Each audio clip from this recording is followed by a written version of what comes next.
Chapter 142. Princess Zhang, who was sitting behind the table with a frown on her face, was immediately overjoyed. Her wrinkled little face smoothed out, and her pair of slender eyebrows arched up. She waved her hand at Wu Qi and said with a smile, "Wu Qi, come here." "Greetings, Sister Yu Qianqian, the most famous and talented girl of Great Yan Dynasty." Yu Qianqian smiled, tilted her head slightly, clasped her hands behind her back and stared at Wu Qi. Wearing a frivolous smile on his face, Wu Qi walked through a large group of young men clad in white robes, waving his hand at Yu Qianqian and said, "Young Miss Yu Qianqian, I've long heard of your great name." To be honest, Wu Qi had retracted his innate energy, and as he walked with flimsy steps, he looked even worse than an ordinary man. The impression he gave to the others was that his body was always moving up and down in a strange manner, and he did not look decent at all. It was very inconsistent with the elegant and romantic appearance of this place that was filled with distinguished guests. There was never a lack of hotheads among these young men, and there was no lack of men with ulterior motives who were willing to show off in front of Yu Qianqian so as to deepen their impression in her heart. Immediately, over 30 young men, each clad in the same white robe and with an expensive jade pendant hanging on their waist, rose to their feet. They pointed their fingers at Wu Qi and shouted, "Who are you? Why didn't you take a bath and change your clothes before coming here? What kind of place is this? How can you be so rude?" Wu Qi halted his steps in surprise. He looked around at those young men clad in white robes and tall crowns, who were dressed in a serious manner. Then he looked at his own green robe, which was messy and stained with grass due to all the running and fighting. He could not help but sneer and say, "Take a bath and change my clothes? What kind of place is this? Does Lord Wu Qi need to take a bath and change his clothes before coming here?" When the word "Lord" came out from his mouth, the few thousand young men on the wooden platform, Chi-Chi, immediately burst into a loud laughter. Everyone put on an expression of not daring to get close to him, and looked at Wu Qi with disgust and pride. One of the young men who stood up just now shook his head and said, "What a disgrace! What a disgrace! This is a place where we gather to evaluate poetry, calligraphy, and painting. How can we allow this kind of bumpkin to sully this place?" Princess Zhang's face instantly darkened. She stared at the young man and murmured in a low voice, "Marquis Qingyang's grandson? If this empress doesn't think of a way to abolish your right of inheritance, then this empress isn't called Zixian. How can I remove your right to inherit the position of Qingyang Marquis? Might as well punish Marquis Qingyang as well? But what crime should he be charged with?" While Princess Zhang was pondering in a low voice about how she was going to deal with these young men who dared to disrespect Wu Qi, Yu Qianqian, who was standing right next to her, heard Princess Zhang talking to herself. Yu Qianqian frowned. She stretched out her hand and pressed on the air, then shouted with a clear voice, "Everyone silence." When Yu Qianqian opened her mouth, all the young men present on the scene immediately shut their mouths. Then, they sat up straight in their seats with a solemn expression, putting on the most gentle, elegant, and handsome look, looking at Yu Qianqian lovingly. Yu Qianqian smiled faintly and gave Princess Zhang a satisfied look. Princess Zhang's expression turned unsightly immediately. In the minds of these young men, the status of Princess Zhang was obviously lower than Yu Qianqian. This made Princess Zhang feel very uncomfortable. She stared fixedly at the huge drawing paper in front of her, with the corners of her little mouth curved upwards. With a complacent smile on her face, Yu Qianqian gave Wu Qi a few glances, and when she saw the few bloodstains on Wu Qi's clothes, her expression changed slightly. She gave all the young men present on the scene a glance of warning, then turned to Wu Qi and said with a gentle tone, "Marquis Tianyun, Wu Qi, Marquis Wu, I, Yu Qianqian, offer my greetings. This is the place where I gather my friends to appreciate poems, calligraphy, and paintings every year. Taking a bath and changing clothes is just a custom, so as not to tarnish the exquisite writings and paintings under the heaven." Yu Qianqian sighed lightly, then turned to Wu Qi and said with a smile, "This is a rule set by all of us, and we all abide by it. We don't mean to make things difficult for Marquis Wu." After staring fixedly at Yu Qianqian for a long while, Wu Qi suddenly burst out into a loud laughter. Intentionally or unintentionally, his laughter emanated the unique aura of a Xiantian realm warrior.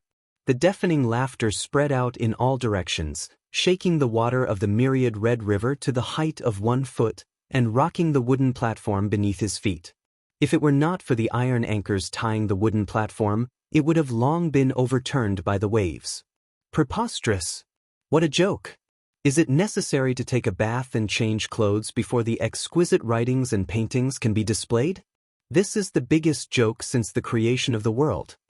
Wu Qi gazed at Yu Qianqian disdainfully, sneered and said, "Must take a bath and change clothes before the exquisite writings and paintings can be displayed? Only when the exquisite writings and paintings can be displayed. This is simply neglecting the essentials and focusing on the trifles, an act that is as stupid as a pig. All of you are just putting on an act and know nothing but bullshit. How dare you talk about poems and paintings?" Stomping his feet forcefully, Wu Qi let out a long laugh and said, "If taking a bath and changing clothes can allow one to compose an exquisite poem and paint a beautiful painting, then those prostitutes in the brothels who have been raped by thousands of men, how many times do they need to take a bath in a day? Doesn't that make them the most famous talented girls in Great Yan Dynasty? They are at least 100 times more famous than you, big sister you?" Yu Qianqian's expression turned extremely unsightly, and her eyeballs nearly popped out from her eye sockets. When had she ever seen such an unreasonable man like Wu Qi? Compared to these handsome, elegant and refined men who had a belly full of knowledge and poems, Wu Qi was like a wild boar who had intruded into a vegetable field, trampling and trampling all the good cabbages in the vegetable field into a puddle of mud. On the other side, those young men, who were clad in white robes and wore a tall white hat with goose feathers on their heads, were like wild cats whose buttocks were set ablaze, or the filial sons and grandsons who had their ancestral graves dug out. Several thousand men were cursing and swearing at Wu Qi at the same time. They were cursing him for being absurd and outrageous, saying that he was the #1 arrogant villain under the heaven, a villager from the madman village who deserved to die the most. There were even some young masters from influential clans who possessed a little bit of cultivation in martial arts. They drew out their swords, fuming with rage, and wanted to have a life-and-death battle with Wu Qi. Wu Qi's words were too hurtful, a slap to their faces. What he said was a blatant humiliation to all the young masters of the literati on the scene. Raging bear roars echoed out, as 6 gigantic demon bears suddenly transformed back to their bear forms, riding on a demonic wind and flying up into the sky. 6 powerful soul pressures came crashing down from the sky, causing several thousand young men to fall to the ground while letting out miserable cries. Then Xiongqing roared out in a low, muffled voice, "Lao Tzu knows nothing about poems and paintings, and he doesn't know anything about all of you sour things. But His Majesty has ordered me, your ancestor, to protect Wu Qi, and whoever dares to touch even a single hair of his, Lao Tzu will wipe out his entire clan."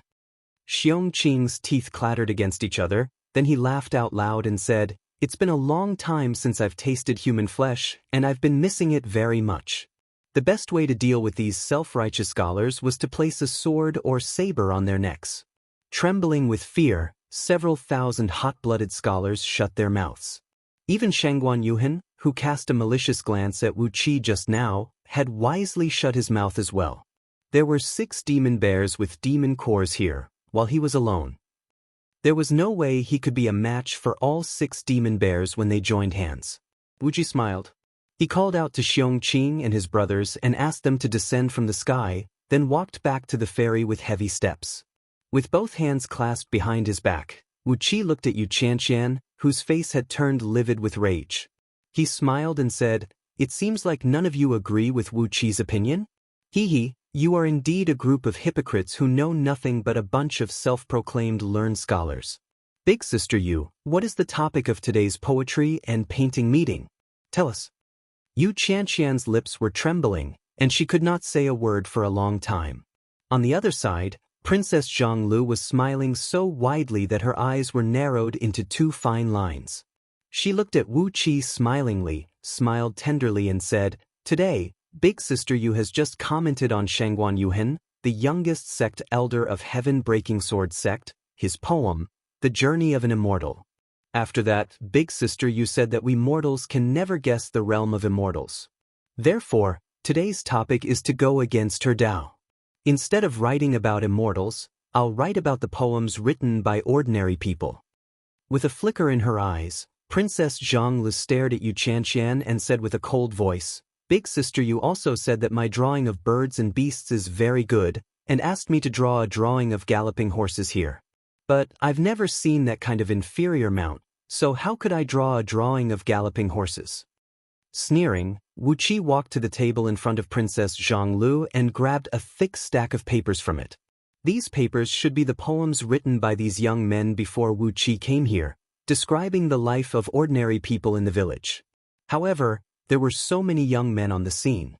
Some of them came from influential families, and some were learned scholars from scholarly families. So, which one of them had really seen how ordinary people in the village lived?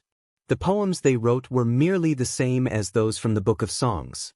The style was the same 4 or 5 words short sentences. Although they were elegant and graceful, they were nothing but words like chopping trees to the southern mountain and spinning yarn. How could there be anything new in them? Looking at Yu Qianqian, who had an unsightly expression on her face, Wu Qi suddenly burst out into a loud laughter. Poems written by ordinary people in the village? Look at what you have written here. Well, I'll let you, a bunch of toads who have never seen the world, see what is called a poem, what is called elegant and refined, and what is called the rustic taste of ordinary people.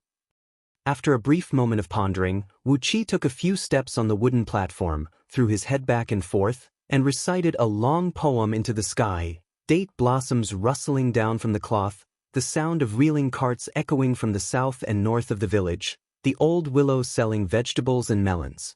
Drowned in wine, the road is long and sleepy, the man thirsts for tea, knocking on the door and asking the house of savages. As he had never seen a cucumber in this world, and had no idea if it existed in this world, Wu Qi had changed the word cucumber to melon. His words had stirred the expressions of all the people on the scene. Some of the truly talented and knowledgeable scholars had their faces turned pale as they stared at Wu Qi as if they were looking at a ghost. Since he had plagiarized it, he would plagiarize it to the end. Wu Qi's face did not even blush. After pretending to take 7 steps forward, he recited again, "The eaves of the thatched house are low and small, and the grass is green on the stream. Old voices are sweet in drunkenness, and whose family is white-haired. The eldest is weeding beans to the east of the stream, and the youngest is weaving a chicken coop. I love the rascals the most, and the head of the stream is peeling the lotus seed." The poem was as beautiful as a water chestnut that had just come out from the water, fresh and tender. When the poem was recited, which was completely different from the style of Great Yan Dynasty, the entire scene fell into a dead silence. Even Xiongqing and his brothers were struck dumb by the recital. Their 12 ears were twitching violently, and their eyeballs were nearly popping out from their eye sockets. Yu Qianqian's face was pale and pale as she stared at Wu Qi. Her body was swaying, and she nearly fell to the ground. Yet, Wu Qi took another 3 steps forward and continued reciting. The bright moon startles the magpies on the other branches, the cool breeze chirps the cicadas in the middle of the night. The fragrance of the paddy fields announces a bountiful year, the croaking of the frogs is heard. 7 to 8 stars beyond the sky, 2 to 3 raindrops in front of the mountain. The old thatched-in society stands by the forest, the road turns into the stream bridge and suddenly sees it. Everyone was shocked, and no one dared to say a word or a word. Among the several thousand scholars in the hall, more than half of them had secretly crushed the paper in front of them, then slowly hid it under their sleeves. Those who scolded Wu Qi the fiercest just now had their heads lowered in shame. Princess Zhanglu rested her chin on both of her hands and stared at Wu Qi with a silly smile on her face. Her eyes were filled with bright stars. Yet Wu Qi refused to let it go. He let out a long laugh and said, "Today, Wu Qi didn't take a bath, nor did he change his clothes. Moreover, he had just killed several dozens of men and rushed here. Haha, the poem has been completed. Now, let's see what Wu Qi's strokes are like. Somebody, serve Lao Tzu's brush and ink." Princess Zhonglu sprung up from her seat and eagerly waited on Wu Qi as he sat behind the long table. Holding the brush and ink in his hand, Wu Qi began to paint on the paper. In just less than an hour he had completed the painting of a galloping horse. Chapter 143. When it came to drawing horses, old Mr. Su Beihong's horses were undoubtedly the best. The underhand sect had obtained a lot of rare and precious items on Earth, and old Mr. Su Beihong had quite a few paintings of galloping horses. Liu Xiaobai was an extremely cultured man. Every single day, she would copy the same painting over and over again. But in fact, in Wu Qi's eyes, he was just trying to make a counterfeit to deceive others. However, the painting of galloping horses that Liu Xiaobai had painstakingly cultivated for several years was vividly displayed by Wu Qi today, shocking everyone present. On the huge drawing paper that was 30 feet long and 10 feet wide, Wu Qi splashed ink with a brush that was as thick as an adult's arm. 7 galloping horses of different shapes and colors appeared vividly on the paper. The horses had strong muscles and bones, their eyes seemed to be glowing brightly, and there seemed to be energy bursting out from their nostrils as well. A vigorous life force came rushing out from their nostrils, as if they were about to leap out from the drawing paper. Using only ink of different shades, Wu Qi had drawn 7 fine horses that gave people a feeling of colorful colors. This technique could no longer be described as a technique, it was close to the Tao. With Jean Dan's extraordinary ability as a human immortal, he had imprinted a thread of divine sense into the 7 fine horses. That was why the drawing could move people's hearts and souls. When a few white-robed youths carefully propped up the painting of galloping horses with a pole and showed it to the several thousand people around them, they could not hold back their cries of surprise, which were as loud as a clap of thunder, causing the surrounding water to sway up and down. Some of the slightly older scholars were also knowledgeable. They stared blankly at the 7 fine horses on the drawing paper and suddenly burst into tears. Then, they thumped their chests and stamped their feet, crying out loud. They had immersed themselves in the Tao of painting for decades, yet their attainments were actually not as good as Wu Qi, a young man who had not even reached his 20s. How could they accept this? Like a proud little peacock, Princess Zhonglu stood proudly right next to Wu Qi with arms akimbo, her delicate little chin tilted up complacently with her arms akimbo, and snorted a few times at Yu Chanxian, who had a pale face, in an extremely provocative manner. The style of the 3 poems was completely different from the popular poems of Great Yan Dynasty, but it was fresh and elegant. Together with this painting of galloping horses, Princess Zhonglu had gained a lot of face. In the past years, he was always humiliated by Yu Chanxian in every poetry and painting party. But, because of the grudge between them, he still had to show up in the poetry and painting party every year. He couldn't possibly show his weakness and admit defeat to Yu Chanxian. Fortunately, they had Wu Qi this year. They had regained the face they had lost in the past. Complacently, Princess Zhonglu twisted her tiny waist and flung her huge skirt into a big green flower. Then, she smiled complacently and said, "Who else wants to compete with Market On Yun in painting and poetry? I'll offer a reward here. Whoever can win against Market On Yun, I'll let him accompany me on an outing for 3 days." When she spoke of her proud words, Princess Zhonglu couldn't help but laugh out loud. However, she was too excited. Her laughter suddenly burst out from her throat. It was a very sharp and sonorous laugh, which startled even herself. The 5-colored divine rays stretched out slowly behind Princess Zhonglu's back. As she was in a great mood, the 5 colors of the divine rays behind Princess Zhonglu's back had become distinct today. They shot out from her back like 5 long rainbows, shooting straight up to a height of 1,000 feet. The surrounding river water had become as flat as a mirror. However, underneath the smooth surface of the water, which was as smooth as egg white, were countless tiny whirlpools the size of a human palm. It was exactly what Princess Zhonglu was feeling right now. Yu Chanxian's expression kept changing as she stared at the majestic painting of galloping horses. After a long while, she forced out a smile, turned to Wu Qi and said, "Marquis Wu is indeed a generous artist. This painting of galloping horses is indeed bold and unconstrained, but it's not very exquisite." the 5-colored divine rays behind Princess Zhonglu retracted and abruptly transformed into a clump of 5-colored chaos. She looked like a little hen whose feathers were plucked by someone, and was about to step forward and argue with Yu Qianqian in a threatening manner. Not exquisite enough? Not exquisite enough? The theme you gave is a painting of galloping horses, not a painting of fleas. Wu Qi pulled Princess Zhonglu back, stared at Yu Qianqian, who had her eyes sparkling, and said with a faint smile, "Not exquisite enough? That's right, this horse is so bold and vigorous. Only men like us, who kill and burn, can appreciate it." Miss Yu Qianqian, a pampered young lady who grew up in a flower garden, would never understand the heroic sentiment. "Fine, if you want an exquisite one, Wu Qi has it here as well." After letting out a few loud laughs, he asked the serving ladies on the wooden platform to lay out a fine white brocade. After that, Wu Qi asked for a set of tiny brushes and various colors of paints, mixing the colors himself. After that, he picked up the tiny brushes and began to paint on the brocade. If he wanted an exquisite painting, a luxurious painting, and a painting that Yu Qianqian could not find any flaws in, there was no other choice but Emperor Huizong's painting of rare birds.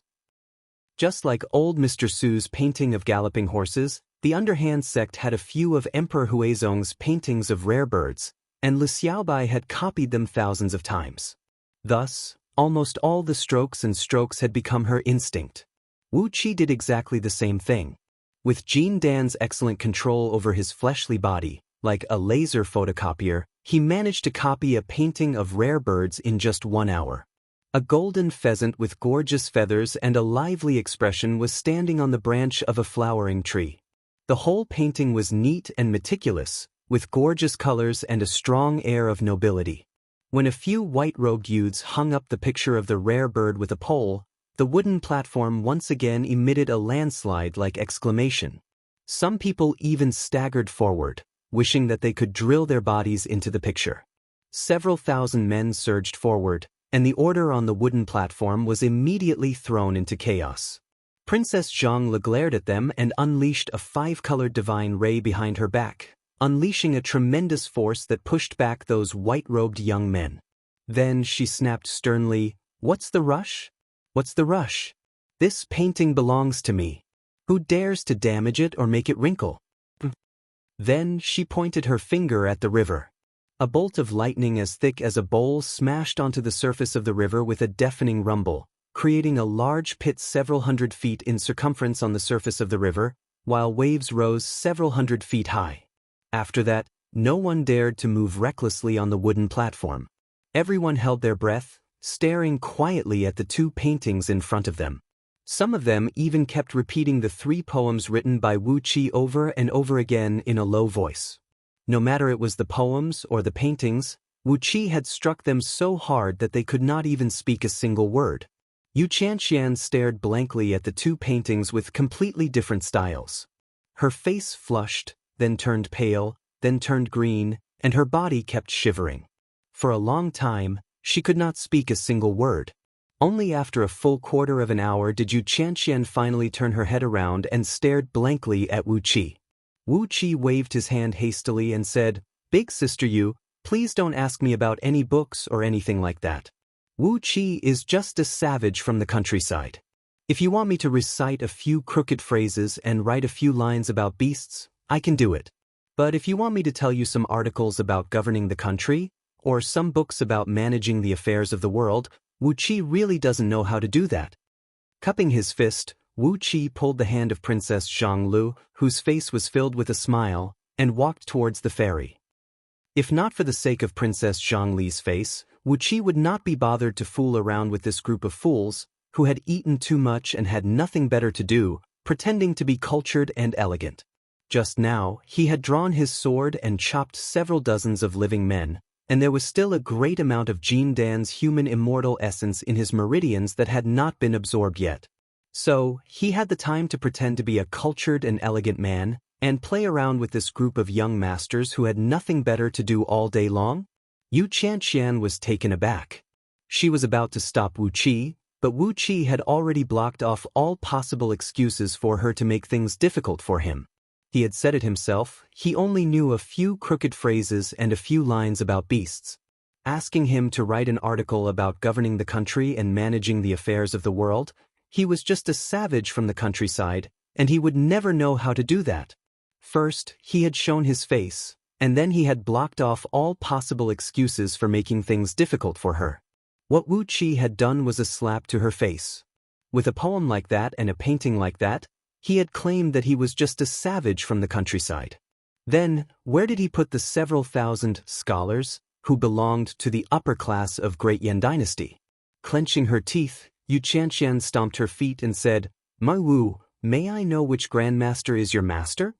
Although Wu Qi had told her that he was just a savage from the countryside, Yu Qianxian would never believe it. She was determined to ask him about the inheritance of his poems and painting.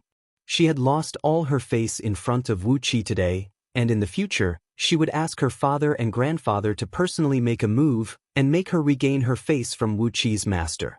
Without even turning his head back, Wu Qi pulled Princess Zhonglu, who had her head held high, away from the wooden platform and stepped onto the ferry. He sneered and said, "Which grandmaster is your master?" "My master is a martial artist who only knows how to kill and burn. He was long killed by someone in Meng Mountains, so he can't be considered as a grandmaster." Meanwhile, Princess Zhongli hastily gestured to Bai Zhuer and Bai Zuer, asking them to bring some men to roll up the two paintings and bring them back to the imperial palace. Wu Qi turned and gave Yu Qianxian a smile. He laughed and said, "I'm afraid, elder sister, you has no idea what kind of place Meng Mountains is. You can just go to scouting office and check it out. All the information about my background are in there, they are all there. Don't send me there, just go and check it out yourself." With a few steps, Yu Qianxian came to the side of the ferry. With a stern voice, she cried out, "My Wu, why are you bullying me like this? With your foundation in poetry and painting, which martial artist can teach you? If a martial artist can teach a handsome man like Marquis Wu, doesn't that make us all a joke?" After a brief moment of pondering, Wu Qi looked at the many white-robed youths on the wooden platform, who were staring at him with a hopeful look in their eyes. He said, "Fine, I'll teach you a lesson today. You can't produce anything by working behind closed doors. This poetry is nothing but the comprehension of the human heart, and this painting is nothing but the projection of the heaven and earth. The mortal world is good for tempering the mind, and the boundless world is good for soothing the mind. If you want to compose a good poem, to paint a good painting, it is impossible to do it under the skirt of a girl. Imitate the heaven and earth. Just remember these 4 words." When these 4 words, "imitate the heaven and earth," came out, all the white-robed youths on the wooden platform, including Shangguan Yuhan, bowed to Wu Qi from afar. Only Yu Qianxian's face turned green like a melon. Wu Qi's words were like a dozen slaps on her face, making her heart and lungs tremble violently. She was too ashamed to face anyone. She glared at Wu Qi, gnashed her teeth and cried out in a low voice, "What a great Wu Qi! What a great Marquis Wu! Just because you have some talent, how dare you bully and humiliate others?" She glared fiercely at Princess Zhonglu, who seemed to be complacent now, and said with a gloomy voice, "What a great Princess Zhonglu! Do you really think you are so great just because you are a princess? Just you wait, I'll return the humiliation you gave me today by 10 times, no, 100 times." Bai Zhuer brought some men and packed up the paintings. Along the way, Wu Qi and his company began their journey back to Ji City with joyful laughter. When they were still tens of miles away from Ji City, they could already see a stretch of dark city wall stretching on the horizon. All of a sudden, a loud thunderclap rang out from the sky, as a blinding light suddenly burst out from the city wall. A huge light barrier enshrouded in countless runes enveloped the entire Ji City within. After that, they saw the city gate that was facing them explode. A group of people rushed out from the city, bringing with them a murderous aura that seemed to have come to a dead end. Countless battle cries rang out from all directions. Outside the city, Chi-Chi had lined up into 20 phalanxes, 20 companies of 10,000 soldiers from Blood Swallow Army. The 20 phalanxes spread out in all directions, then converged inwards, trapping the large group of people who had just rushed out from the city in a tight formation. Above G-City, several hundred figures were seen shuttling back and forth. Countless sword beams, thunderbolts, talismans, and magical treasures were seen flying everywhere, causing the ground to shake violently. Wu Qi was struck dumb. Was this a rebellion or something else? Meanwhile, Princess Zhang Lu let out a shrill cry. With a 5-colored divine ray behind her back, she flew straight into the city. Chapter 144. Wu Qi failed to grab hold of Princess Zhang Lu, and when he saw her bringing 8 ghost immortals and rushing towards G-City, he dared not to hesitate. Without hesitation, he ordered Xiong Qing and his brothers to follow closely behind her. Princess Zhang Lu possessed the cultivation base of Jindan realm, and with the protection of 14 Jindan realm experts, while Xiong Qing and his brothers possessed the cultivation base of middle stage Jindan realm and above, there was absolutely no problem for them to be safe. But what exactly was going on? Why did such a big mess suddenly occur? Looking at the thick light barrier hovering above G-City, and the countless huge runes within it, measuring several tens of feet in circumference, it was obvious that the last strategic defensive formation of G-City had been activated. This formation was a two-way isolation formation. Once it was activated, not only the people outside the city couldn't get in, even the people inside the city couldn't get out.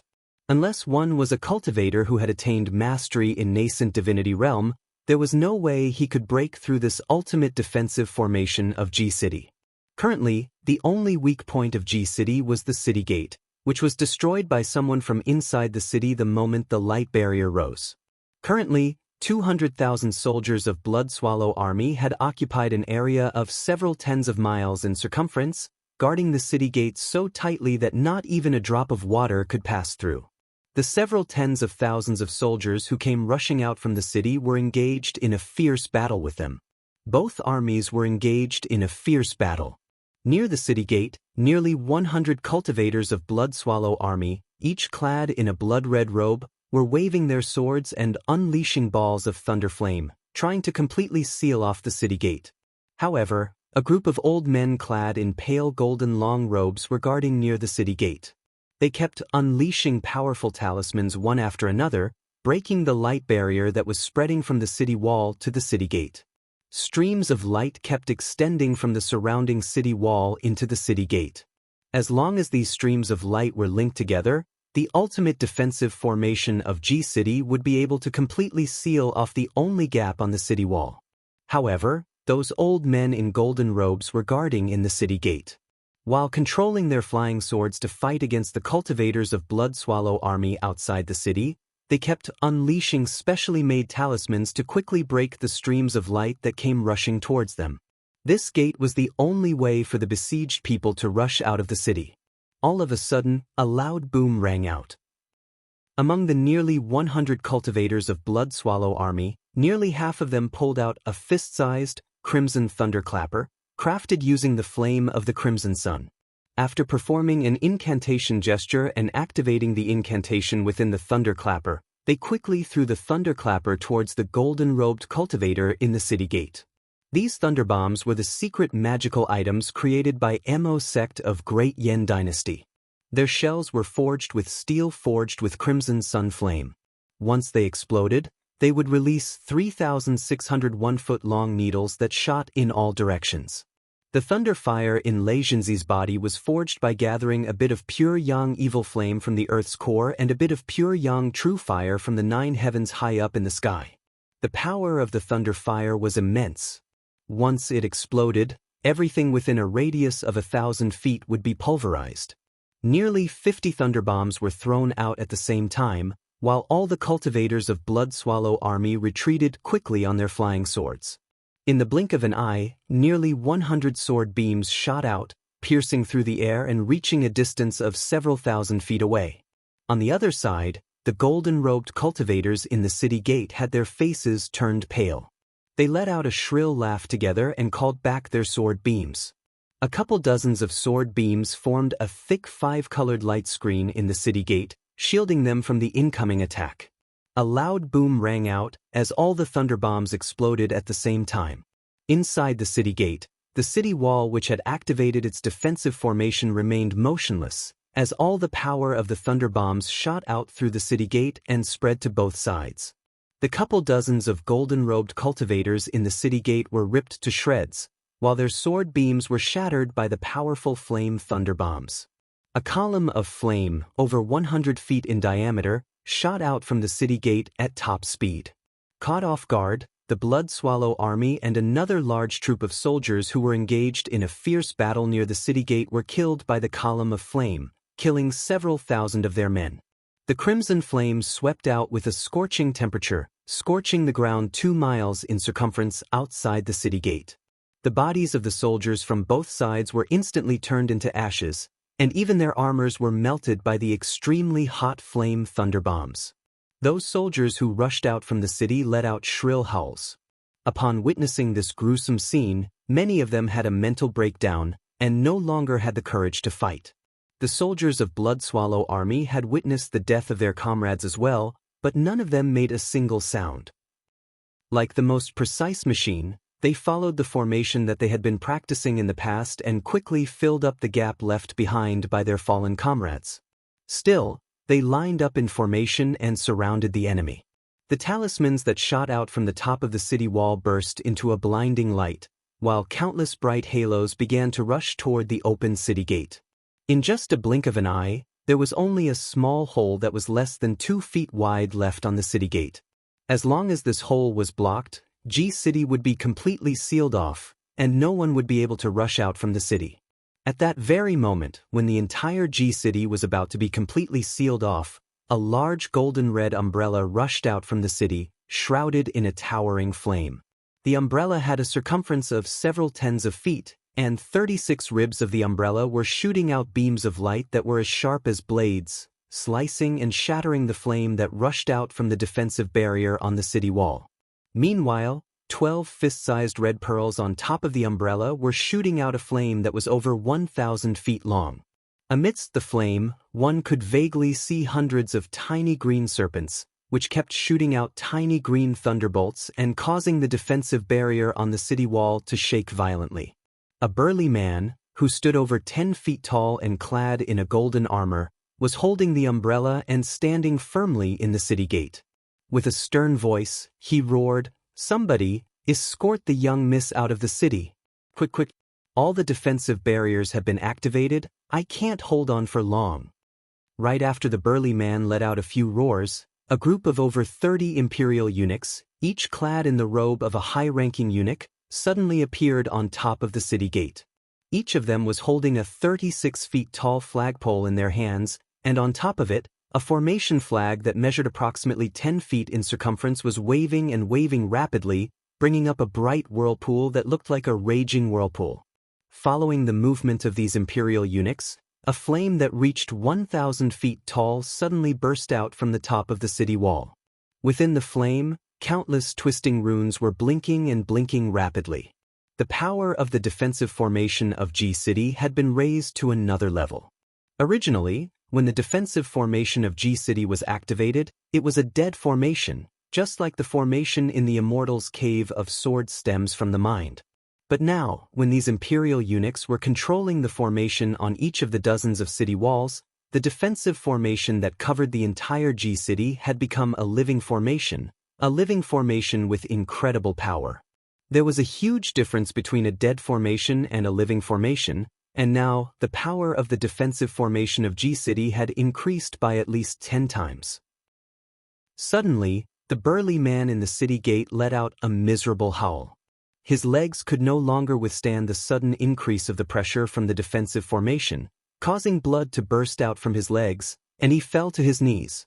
With a hoarse voice, he threw his head back and howled into the sky, "Go now! What are you waiting for? Quickly bring young miss away from here." Buzz, the flame on the defensive formation on the city wall rose again, and several dozens of green thunderballs the size of a human head took shape inside the city gate. When these thunderballs appeared, they quickly attached themselves to the surface of the umbrella and exploded.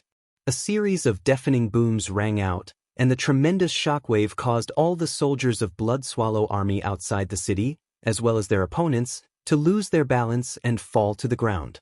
7 of the 12 pearls hanging on the umbrella exploded on the spot.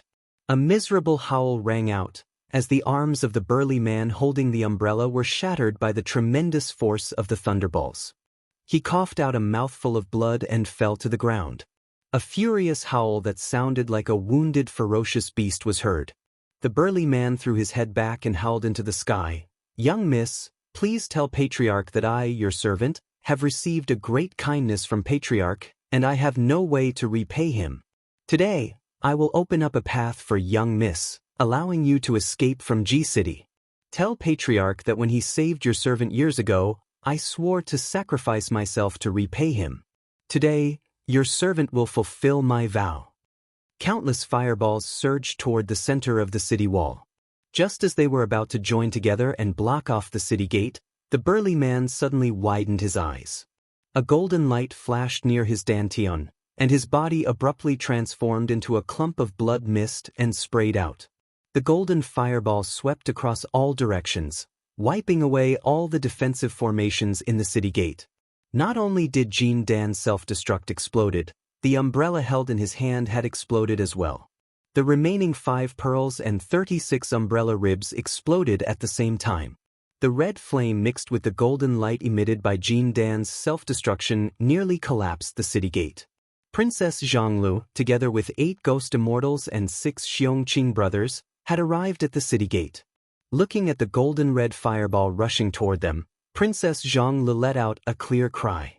The 5-colored divine ray behind her back began to roll and roll. With a wave of her hand, she unleashed several hundred tiny beams, which formed into a fine net in front of her and pulled away all the fireball. However, it was, after all, the destructive force caused by the self-explosion of a human immortal. Although Princess Zhonglu possessed a magical cultivation technique, she was still forced back by the counterforce. As a result, she lost her balance and fell to the ground in a sorry state, rolling and rolling back several hundred feet on the scorching hot ground that had a layer of melted layer on it. 8 ghost immortals let out a shrill cry, shooting out grayish-white sword beams and firmly sealing off the city gate. At the same time, Xiongqing brothers transformed into their true forms of bear demons. They were wearing a set of blood-red armor that looked exactly the same as the standard armor of Bloodswallow Army, but it was an upper-tier magical item. Wielding 6 huge wolf-tooth maces, they roared and leaped toward the city gate. The flames on the city wall were dimmed by the explosion of the burly man's Jindan, but in the blink of an eye, the flames on the city wall became even more intense. Countless light snakes quickly extended towards the city gate, and were about to seal the gate again. An ear-splitting noise of wind breaking was heard, as 6 flying swords, shrouded in purple thunderbolts, spun and dashed out from the city gate. Countless thunderbolts shot out from the swords, exploding and causing the defensive barrier near the city gate to flicker violently. 6 flying swords, whose shape could not be seen clearly, and could only be seen as a ball of green and white thunderbolts, had formed a small reverse formation inside the city gate, guarding the city gate firmly. No matter how the over 30 imperial eunuchs standing on top of the tower above the city gate performed incantation gestures and recited incantations, activating the defensive barrier on the city wall, the 6 flying swords remained motionless. 8 ghost immortals let out a shrill cry at the same time, shooting grayish-white sword beams towards the 6 flying swords with an immense ghostly aura. A mocking sneer was heard coming from within the city gate. "You're courting death. As ghosts, how dare you touch the 9th heaven's devil-subduing true thunder? Aren't you courting death?" The flying swords collided with each other. Countless hair-thin purple thunderbolts shot out and shattered the 8 grayish-white sword beams, exploding them into countless grayish-white specks that looked like fireflies, drifting in all directions. In addition, several dozens of drifting thunderbolts shot out from the city gate and smashed onto the bodies of a few ghost immortals, causing green smoke to rise from their bodies and making them fall back while howling miserably. Thunderbolts were the command of the heaven and earth. Furthermore, the 9th heaven's devil-subduing true thunder was an item of extreme yang in the heaven and earth, specialized in restraining all kinds of evil things. The grade of these 6 flying swords was extremely high. After all, these 8 ghost immortals were ghosts, and they were perfectly restrained by these flying swords. Green smoke rose from their bodies as they were struck by the thunderbolts. Every single wisp of green smoke was their prime energy, and the thunderbolts had nearly shattered their ghost cores. Another air-piercing noise was heard. Escorted by a large group of golden-robed men, Wei Xiaoxiao had a panic-stricken face, sitting in a flying coach that was speeding towards the city gate. In just a blink of an eye, this group of people had rushed into the city gate, and were about to rush out from the city. All of a sudden, a loud and sonorous voice was heard coming from within the city. Wei merchant has colluded with the feudal vassals, plotting against the law. First, they attempted to assassinate Duke Buji, Duke Yanlu, and now they are plotting a rebellion. Anyone who kills the people of Great Yen will be rewarded handsomely. Everyone in Wei Merchant, and the hostages of 37 kingdoms, including Xian Kingdom, Wu Kingdom, Talisman Kingdom, and so on, will be captured and killed by anyone. Following the loud voice, a loud boom was heard coming from within Ji City. A clump of green and white smoke soared up into the sky. Yen Dan's voice resounded through the sky. Are you trying to trap me with a mere little formation? What a delusion! Chapter 145. When Princess Zhang brought her men and rushed out, Wu Qi had already begun his work. From his storage ring, he took out a dozen 9 cloud-piercing crossbows and 10 bundles of 1,000 specially made bolts. Hastily, he tied the bolts with the explosive talismans specially made by Heavenly Spirit Sect. After wounding his enemies with explosive talismans twice in a row, Wu Qi had become more and more proficient in using them. As a result, he kept several hundred of them in his storage ring at all times. With the help of the palace guards, several hundred explosive talismans were quickly tied to the bolts.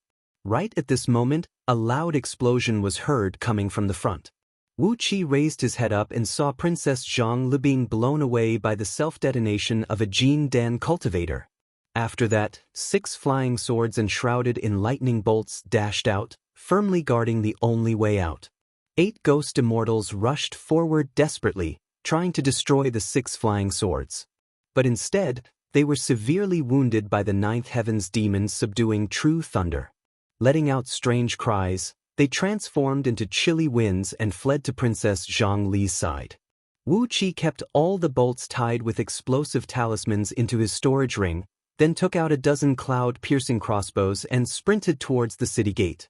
Along the way, the Blood Swallow army was engaged in a fierce battle with the troops that rushed out from the city gate.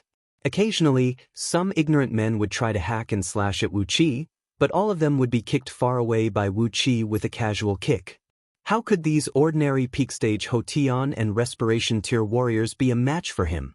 With just a few leaps, Wu Qi had arrived at a place less than 1,000 feet away from the city gate. Right at this moment, Wei Xiaoxiao, who had an unsightly expression on her face and was escorted by many guards, strode out from the city gate. Princess Zhang, who had rolled on the ground for a long distance with her face and hair covered in dust, let out a furious roar and soared into the sky. Suddenly, a large patch of dark clouds appeared under her feet, within which lightning bolts could be seen flashing faintly. When she flew to an altitude of 1,000 feet, thousands of finger-thick silver lightning bolts burst out from the dark clouds, pouring down towards the city gate. Xiong Qing and his brothers, who were rushing toward the city gate with their maces in their hands, raised their heads abruptly. When they saw the lightning bolts falling down from the sky, the 6 brothers were so frightened that they let out strange cries. Twisting their big butts, they turned around and ran away while dragging their maces. A few electric snakes brushed past Xiong Qing's body, burning a large patch of his hair. Before the 6 brothers could run far away, a fiery red broadsword flew out from the city gate and heavily chopped at Xiong Qing's back with a muffled whistling sound of wind and fire. A miserable howl rang out, as a layer of blood-red flame burst out from the battle armor on Xiong Qing's body. The defensive formation formed from 3 layers of runes barely managed to block the broadsword, but was shattered into pieces amidst the flame that shot out from the broadsword. The 1-inch-thick blood-red armor was sliced apart by the blade, and the fat and muscular Xiong Qing was sent flying hundreds of feet away. His 2 little eyes nearly popped out from his eye sockets, and he opened his mouth and coughed out a mouthful of blood that was filled with the power of fire. The silver lightning bolts in the sky had sealed off the city gate, causing dirt and rocks near the city gate to splash everywhere. Every tiny lightning bolt that landed on the ground would leave behind a large hole that measured several feet in circumference. The broadsword that had knocked Xiongqing away flew back at top speed, cutting a nearly 10 feet long opening on the electric net. Through the opening, Wei Xiaoxiao's flying chariot sprung out. 6 flying swords that were glinting with endless lightning bolts flew out from the center of the electric net, turning into 6 fulcrums that held up the electric net, allowing Wei Xiaoxiao's flying chariot to fly out at top speed. Accompanied by a sonorous beast howl, a huge wound was left on Xiongqing's back that went straight to his internal organs. The pain made all his muscles shiver. He spun around ferociously, pointed his finger at the city gate and roared furiously, "Brothers, they are attacking your elder brother. Whip them to death." Swoosh, swoosh, swoosh. 6 blood-red beams, each several feet in diameter and nearly 80 feet in length, shot whistling through the air. The large maces held in the hands of Xiongqing and his brothers produced a wild, soul-stirring noise, bringing along a pungent smell of blood as they transformed into a strong blood-red beam and thrust towards Wei Xiaoxiao and her company, who had just broken through the electric net. Shrill bird cries rang out as the clothes on the back of the 7 to 8 tall and skinny young men who were guarding beside Wei Xiaoxiao's chariot suddenly exploded.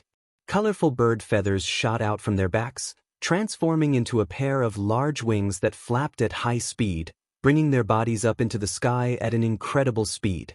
They transformed into a few balls of wild wind and flew forward at top speed.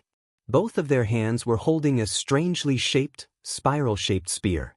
Countless flickering shadows of the spear were unleashed as they clashed head-on with the maces thrown by Xiongqing and his brothers.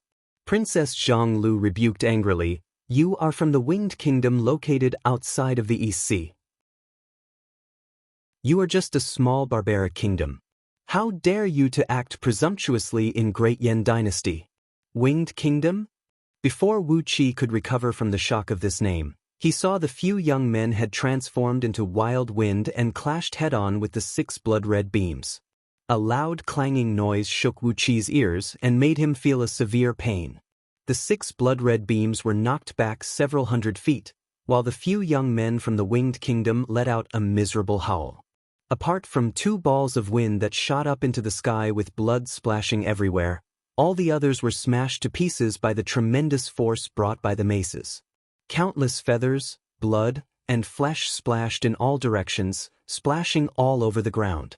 High up in the sky, Princess Zhongli's eyes were blinking with a 5-colored gleam. A ball of lightning was seen flickering between her palms. After that, she recited an incantation under her breath. Immediately, several hundred balls of lightning, glinting with 5-colored gleam, came whistling down from the sky. Most of the lightning bolts were smashing towards Wei Xiaoxiao and her company. Only a dozen of them were smashing towards the last 2 men from the Winged Kingdom. The lightning bolts exploded. The 2 men from the Winged Kingdom had their vitality severely wounded by the impact of the maces, and when they were struck by the full force of the thunderbolts unleashed by Princess Zhanglu, they were instantly smashed to pieces. Not even a single intact feather was left behind. Meanwhile, the rest of the lightning bolts were smashing towards Wei Xiaoxiao and her company with a deafening boom. Sitting inside the flying coach, Wei Xiaoxiao only had half of her body poked out from the window. When she saw the lightning bolts pressing down from above, she immediately cried out hastily, "Where is Wu Fan?" Following Wei Xiaoxiao's loud cry, the coachman who drove the flying coach for her suddenly leaped up. His body, which was about 9 feet tall, expanded abruptly, and a layer of skin on his body exploded, turning into countless pieces of skin that splashed in all directions. A giant, about 40 feet tall, with a skin as fair as ivory, a head of pale green hair, and a pair of eyes that shone with a purple gleam like the stars, suddenly appeared out of nowhere. He stretched both hands and clenched them in the air. An invisible suction force emerged and sucked all the lightning bolts into his palms. Then this man named Wu Fan clenched his hands together and rubbed them together. The few hundred lightning bolts unleashed by Princess Zhonglu were forcefully kneaded into a 10-feet-long lightning bolt, as tiny as a strand of hair. He raised his head and gave Princess Zhonglu a look, who was struck dumb with astonishment. Then he casually threw the lightning bolt towards Princess Zhonglu. A sharp hissing noise rang out, as the lightning bolt pierced through the cloud formed by Princess Zhonglu. Wu Qi was scared out of his wits. He cried out with a stern voice, "Zi Xian?" Then he heard the melodious laughter of Princess Zhonglu coming from the sky. She giggled and said, "Thank you for your concern, Mark.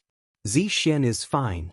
Hee, people of Longbow Kingdom, how dare you, a bunch of fools who only know how to fish turtles at the edge of the Great Eastern Ocean, meddle in the affairs of Great Yan Dynasty? Are you really not afraid of death? A clump of green light hovered above Princess Zhongli's head. A fist-sized, square-shaped seal was seen hovering amidst the green light, emanating a vast amount of green light that swept across all directions, firmly protecting Princess Zhongli's body. Just now, the lightning bolt unleashed by Wu Fan had hit the green light protecting Princess Zhongli's body and shattered it into pieces. Yet, it couldn't hurt Princess Zhonglu at all. The man from Longbow Kingdom, Wu Fan, said with a deep voice, "Old Mr. Wei has hired Wu Fan as young Mrs. Personal Guard with a hefty sum of money. This is Wu Fan's duty. I think this seal should be the imperial seal of Great Yan Dynasty, right? Why is it in the hands of Princess Zhonglu?" A very faint cry of swallows soared up into the sky, as 8 light green swallows darted out from the seal, transforming into 8 flying swords that glinted with a cold gleam.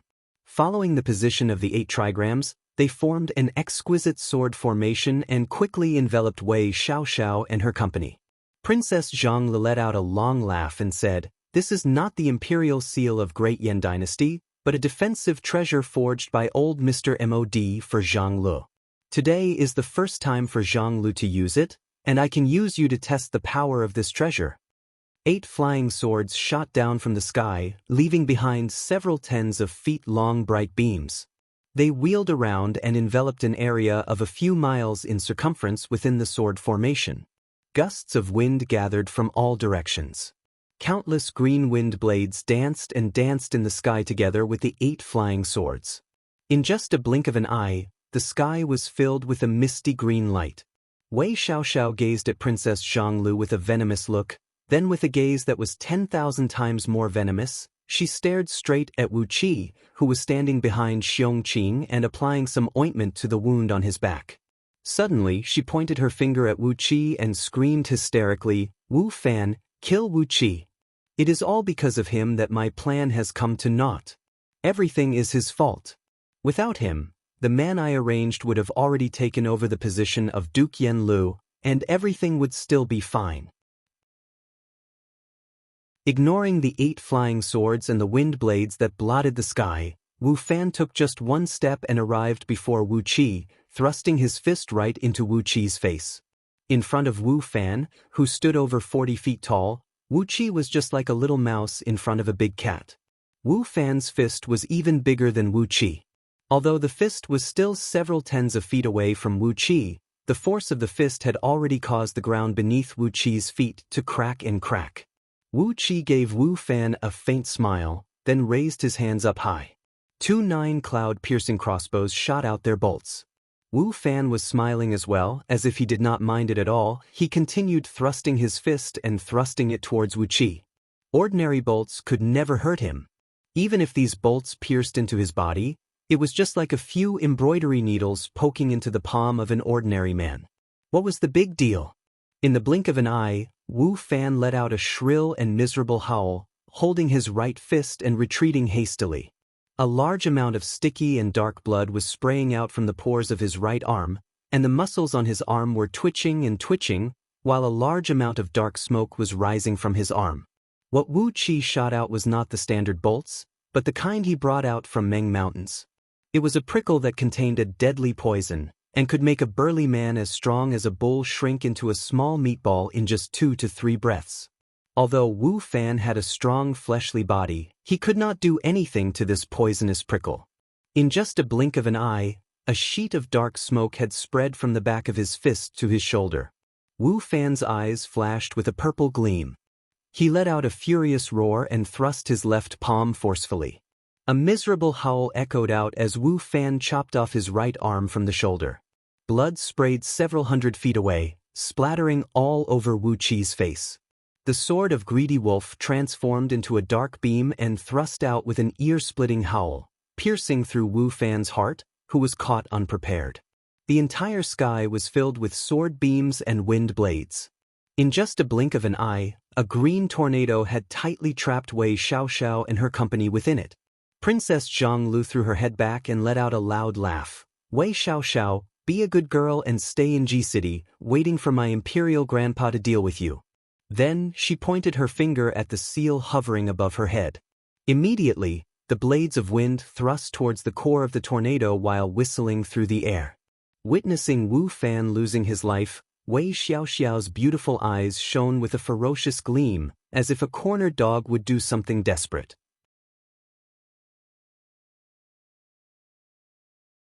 Chapter 146. Once again, Yan Dan's loud cry was heard coming from within Ji City. A bunch of shameless fellows, how dare you plot a rebellion? Do you really think I, Yan Dan, am a dead man? Kill, kill, kill, kill, kill, kill, kill. 7 thunderous cries of kill rang out. Among the several hundred cultivators who were fighting in the sky above Ji City, 21 peak-stage Jin Dan human immortals were sliced into 63 pieces by Yan Dan alone. Laughing strangely, Yan Dan casually pointed a finger forward. 21 streams of faint cyan and white air currents sprayed out, destroying the wisps of divine sense within the gold cores that flew out from the bodies of these human immortals. The streams of divine sense transformed into a twisting rune, which sealed up the gold cores before keeping them into the bracelet. After that, a white beam of light shot up into the sky from the spot where Yan Dan broke out from the formation. It was only 2 to 3 inches in diameter, yet it stretched several dozens of miles long.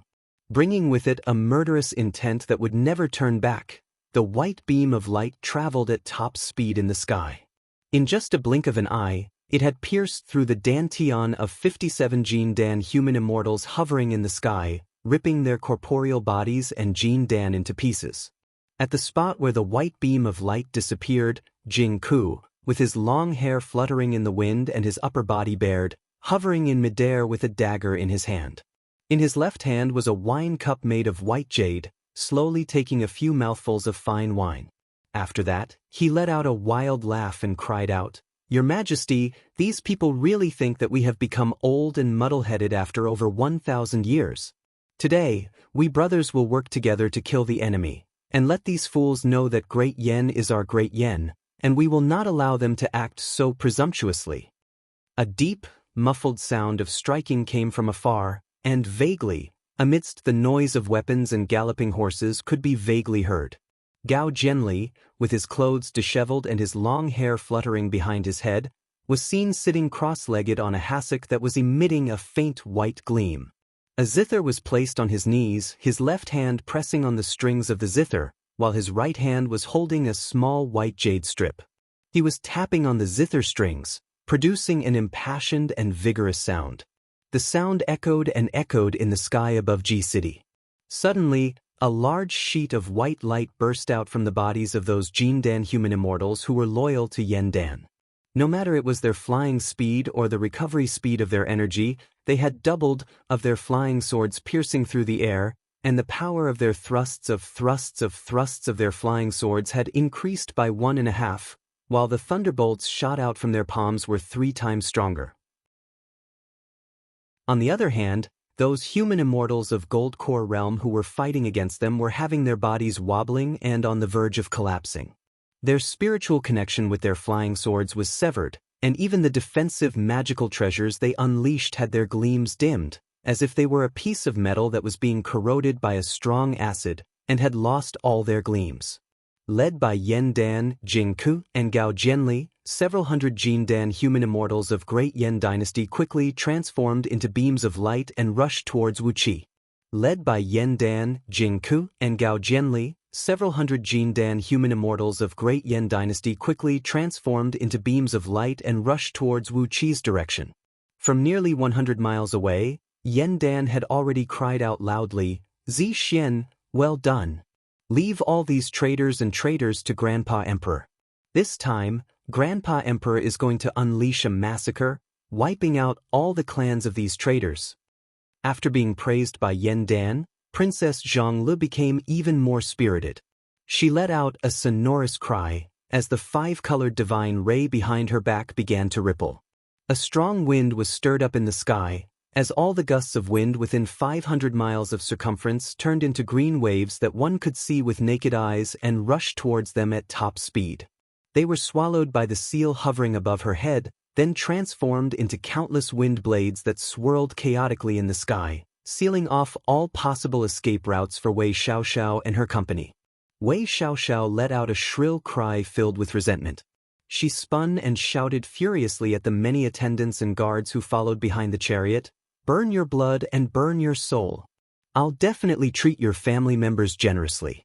If you fall into the hands of Great Yen Dynasty today, all of us will have to die." Following Wei Xiaoxiao's cry, 36 golden-robed cultivators, whose cultivation base ranged from Respiration Realm of Xiantian Realm to beginner tier of Jin Dan Realm, dashed out from the formation, forming into a strange cubic formation in the sky. At the same time, each of them pulled out a pitch-black bone blade, exerting all their strength to stab at their eyes, throat, chest, dantian, left and right ribs, and a dozen other vital body parts. Every stab had pierced through their bodies. On the surface of the pitch-black bone blade, tiny green runes could be vaguely seen emerging, while shrill howls of devils kept ringing out. Accompanied by the invisible howls of devils, the 36 cultivators began to recite a strange incantation with a strange tone. As these men had stabbed their own throats, Wuqi had no idea how they were able to make such a sound. However, the incantation that sounded like the hoarse howls of millions of vengeful ghosts was actually coming out from their mouths. Following the incantation, their skin, flesh, internal organs, and everything else fell off from their bodies. Before they could touch the ground, they had already turned into grayish-white ashes that drifted in the air. 36 pale white skeletons were seen hovering in midair. A great amount of blood was seen circulating around these skeletons, while an immense evil aura kept rushing out from the void, quickly injecting into these skeletons' bodies. Wei Xiaoxiao let out a strange laugh. From under her sleeve, she pulled out a talisman made from an unknown black bone, then threw it into the air. The talisman was 1 foot and 2 inches long, 6 inches wide, and 1 inch and 2 feet thick. Instead of calling it a talisman, it was more accurate to call it a brick. On the surface of the pitch-black talisman, strange runes were inlaid using white human tendons and human hair.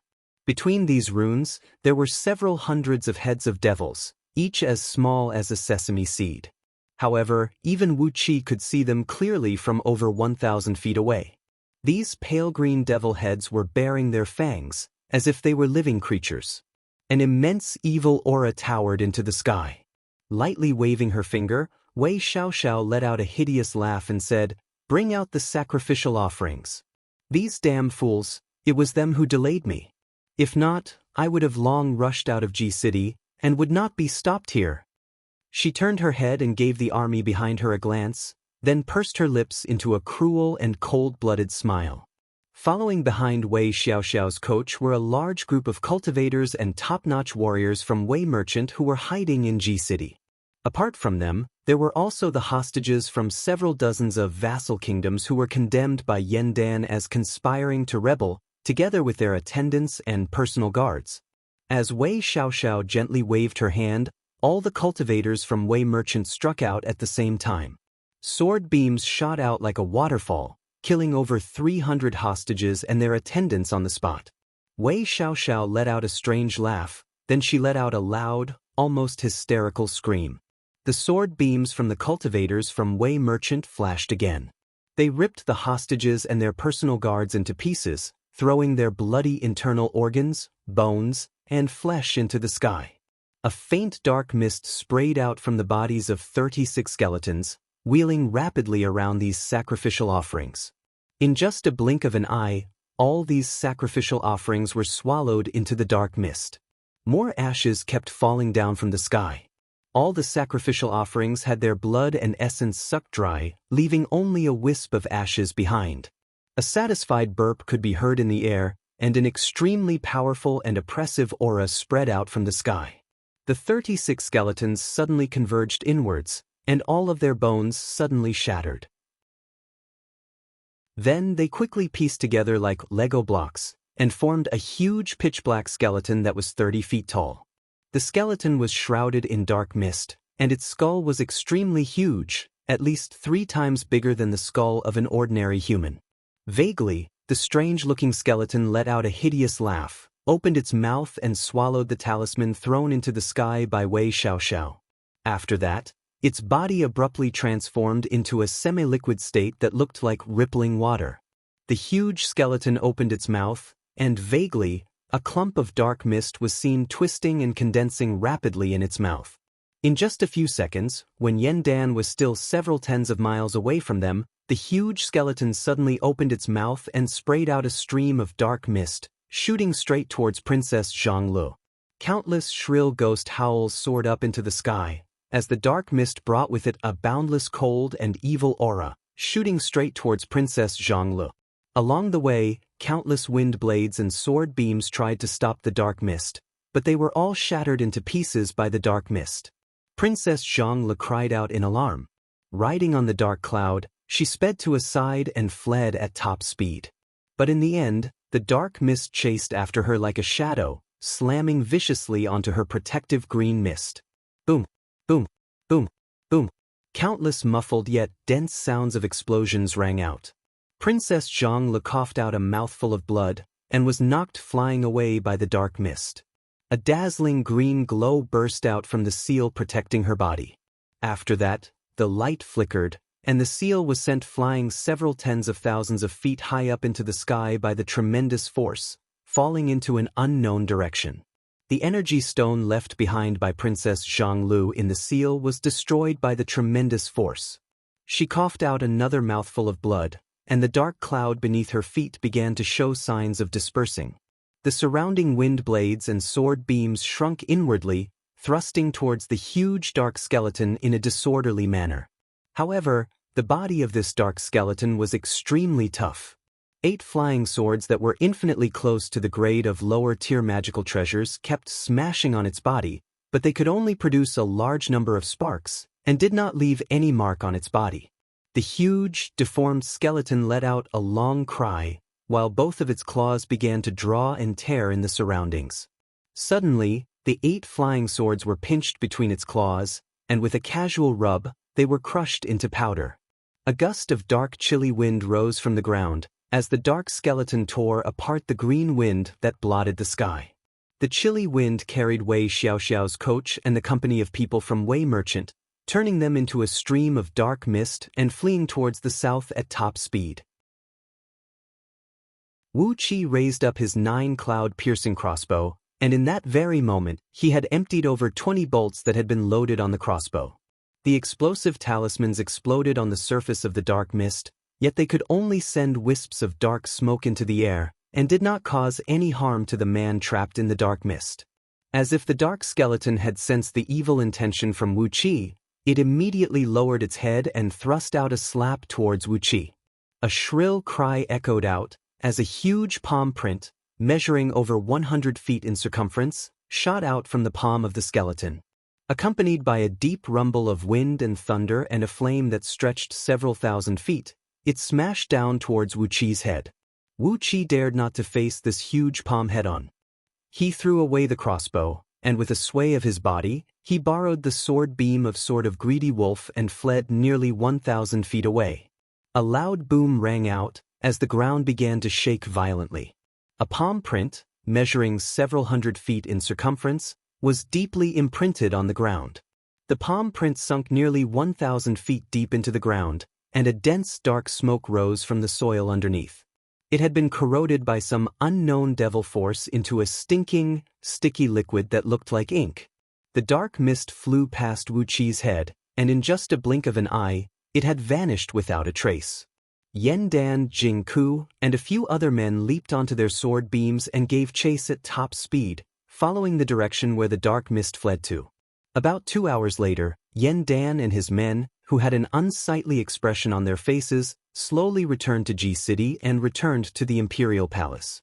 Among the several tens of thousands of men who fought with Blood Swallow army outside the city, more than 80% of them were killed on the spot. The rest of them had their cultivation base destroyed and were thrown into the prison built underneath the imperial palace. Chapter 147. When Wei Xiaoxiao and her company broke free from the siege of Princess Zhang, Wu Qi had stealthily left the battlefield, exercising the escape art of innate wood element and chasing after them. The escape art of innate wood element was to communicate with the aura of plants in the surroundings by using the aura of innate wood element, transforming himself into a wisp of energy of plants and trees. Borrowing the power of the endless flowers and trees that could be found everywhere in the world, he could travel a short distance like teleportation. With Wu Qi's current cultivation base, which was actually at the realm of Jin Dan Human Immortal, he could transform into a faint green shadow that could not be seen by naked eyes, shuttling back and forth between the flowers and trees at top speed. Each time he flashed, he could travel 2 to 3 miles. This was the limit of what he could do now. All kinds of escape arts in Scroll of Stealing were incredibly powerful. Not only could they travel at an incredible speed, they could also be easily detected by others. However, they consumed a lot of energy as well. With the cultivation base of Jin Dan, Wu Qi dared not to travel too far at a time, or else he would run the risk of being exposed. Innate water energy was gathered in his eyes, and a pale blue gleam was swirling in them. While traveling forward, Wu Qi would raise his head and look into the sky from time to time, and he could always see wisps of very faint dark mist stretching towards the south. It was the aura left behind by the huge black skeleton in the air. With the secret skill of Spirit Eyes in Scroll of Stealing, Wu Qi could see tiny traces that ordinary cultivators could not or would not notice. Occasionally, he would also gather the wood energy in his nasal cavity, carefully transforming it into tiny particles, stimulating the cells in his nasal cavity and making them more sensitive. He could smell a cold and rancid odor in the air, which was the smell left behind by the huge black skeleton. He had no idea where this skeleton was summoned from, but its smell was completely out of tune with the fresh and fragrant smell of this world. After a few hundred flashes, Wu Qi had already traveled over 2,000 miles. Coincidentally, he saw Yen Dan, Jing Ku, and a few other men returning empty-handed. Although their sword beams were extremely fast, the flying speed of the black skeleton controlled by Wei Xiaoxiao was even faster. In just a few flashes, they had left Yen Dan and his men far behind. Resentfully, Yen Dan and Jing Ku searched around for a while. But as they did not have a technique like Wu Qi who specialized in tracking, they could only roar all the way back to Ji City. With a faint smile, Wu Qi followed the traces left in the air and continued his pursuit. With great Yen dynasties suddenly attacking Wei merchant and many vassal kingdoms, Wei Xiaoxiao would never have the time to react. Wu Qi had some speculations about Wei Xiaoxiao's next move. He hoped that his speculations were correct, as it would save Wu Qi a great deal of time and energy. The innate escape art of wood element was about 50% faster than the speed of the dark skeletons. Not long after that, Wu Qi had caught up with Wei Xiaoxiao and the others, who were fleeing at top speed. The black cloud suddenly descended, and some of the people from the various vassal states walked down from it, quickly fleeing in all directions. Beside them, there were also some cultivators from the Chamber of Commerce accompanying and protecting them. On the other side, Wei Xiaoxiao and her group of trusted personal guards once again rode on the dark cloud, changing their direction and fleeing westward at high speed. Wu Qi smiled pleasantly. Those fleeing vassal states had nothing to do with him, as eradicating the rebellion was the official duty of Great Yen Dynasty. He was only concerned about Wei Xiaoxiao's next move. Since she was fleeing westward, then his estimation was correct. Wei Xiaoxiao was heading to Lu Qingfeng's fief. The fief of 2 counties inherited by the ancestors of Duke Yen Lu of Great Yen Dynasty was located 5,000 miles southwest of Ji City. Wei Xiaoxiao fled southward for several thousand miles, then turned westward. Obviously, her destination was Lu Qingfeng's fief. There was no mistaking it. Together with Wei Xiaoxiao and her company, the dark cloud flew for several thousand miles, passing through several hundred cities that were densely populated with people, and gradually entered a dark mountain ridge where no trees or grass grew. The mountain ridge was undulating, stretching for 2,000 to 3,000 miles. The mountain ridge was so steep that it looked like countless sharp blades were piercing into the sky. From over 1,000 miles away, Wu Qi could see a vast expanse of white mist shooting up into the sky. It was a strange sign formed by the surging gold element energies from underneath the ground. You guys have indeed come to this place. Wu Qi let out a soundless laugh. Hastily, he increased his speed, not hesitating to consume the innate energy in his body, and followed closely behind Wei Xiaoxiao and her company. When they arrived at the mountain ridge, the escape art of wood element had lost its effect. Hastily, Wu Qi switched to the escape art of earth element. Although the speed was slightly slower, it provided better concealment. Following behind Wei Xiaoxiao and her company, they came to a huge rift valley. Although it was called a rift valley, it was a valley with a width of more than 10 miles and a length of more than 200 miles. It was as if a giant had fiercely chopped the ground with a saber to form this valley.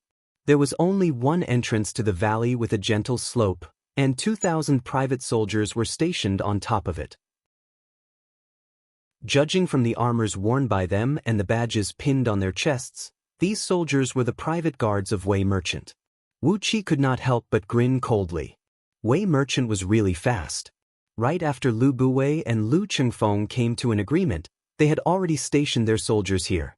Then he heard Wei Xiaoxiao's shrill cry coming out from the dark cloud. Everyone from Wei Merchant, listen to my order.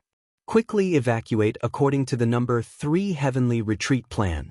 Leave the territory of Great Yen, and go to the strongholds located in various vassal kingdoms and wait for further orders. A medallion was thrown out from the dark cloud. A captain who was fully armed sprung up and caught the medallion. After examining the medallion for a while, the captain knelt down on one knee and cried out loudly, "Your subordinate obeys the order." He gave the medallion a brief look, then handed it over to his adjutant standing right next to him and cried out sternly, "Gather all the brothers and retreat. Throw away all the burdensome things and change into the clothes of ordinary people. Bring along the luggage that has been prepared beforehand, and split up into different groups and evacuate at the fastest speed." While giving out the order, the captain quickly stripped off his armor. After that, he changed into 2 sets of coarse burlap clothes that were commonly worn by the poor people of Great Yen Dynasty. Carrying a bamboo basket in his hand, he spun and left with a dozen soldiers who had also changed into different outfits. The rest of the captains had also changed their clothes at the fastest speed. After that, they set fire to the barracks and storehouses, and set the entrance of the Rift Valley ablaze. After that, they quickly regrouped and retreated. In just the time to finish a pot of tea, not a single person was left in the spacious barracks. Wu Qi could not help but be surprised by the efficiency of these people. Paying no attention to the retreating private army of Wei Merchant, Wu Qi carefully traveled underground, all the way to the depth of the valley. At the end of the valley, at the foot of a cliff that stood over 3,000 feet tall, there were 12 huge mine entrances lined up in a straight line. Huge and complicated gears, steel cables, and all kinds of machines densely covered these mine entrances. A few crimson copper furnaces were erected near these mine entrances, emanating a scorching heat that towered into the sky. An enormous amount of steam energy was seen rolling and rocking out from these copper furnaces, driving those huge machines to operate continuously. Wu Qi stared at the unbelievable scene with his eyes wide open and mouth agape. Tiny emo characters were engraved on the surface of these machines. Obviously, they were all made by Mo sect. Amidst a deafening clanging noise, a huge metal platform rose up from one of the mine entrances. It was fully stacked with glistening iron ores. Judging from the weight, it was approximately 50,000 kilograms. A couple dozens of miners, who only had a coarse cloth wrapped around their crotch, were standing next to the ores, laughing and having a heated discussion about their harvest today. A dark cloud descended from the sky. As Wei Xiaoxiao walked out from it with big strides, together with over 100 cultivators from Merchant. With a twisted and ferocious face, Wei Xiaoxiao pointed her finger at those miners and cried out sternly, "Kill! Kill all the miners, and dismantle all the machines. The rest of you, follow me." A sword beam darted out and chopped off the heads of 7 miners. After that, Wei Xiaoxiao brought nearly half of the cultivators and the huge dark skeleton, riding on a beam of light and dashing into the 3rd mine entrance from the left. Meanwhile, the other cultivators were grinning hideously, riding on their sword beams and dashing into the other mine entrances. Very soon, miserable shrieks and cries of alarm could be heard coming from the mine entrances. Wu Qi listened to the miserable shrieks coming from the other mine entrances, shook his head helplessly, and chased after Wei Xiaoxiao and her company. He wanted to save these miners, but there was nothing he could do. There were too many of them, and a few of them were human immortals of Jindan. If they came in batches and killed their way into the mine, how could he save all of them? Following behind Wei Xiaoxiao with the escape art, Wu Qi plunged into the 3rd mine, which was a complicated tunnel that looked like a spider web. After traveling for nearly 30 miles, he finally reached a distance of nearly 10,000 feet underground, and finally came to a large and well-hidden mine. It should be an underground cave formed naturally. It measured over 1,000 feet in both width and length, and was surrounded by pitch-black and extremely hard iron ores. The gold element energies in this place were extremely strong. Just by standing in the mine, Wu Qi could feel that countless sharp blades were slicing and slicing his body. Among those cultivators standing next to Wei Xiaoxiao, some of them were cultivators whose cultivation base was below body strengthening innate realm. As a result, their fleshly bodies were not as strong as the gold element energies. Amidst the dense gold element energies, there was a strange ripple that made Wu Qi's body cramp.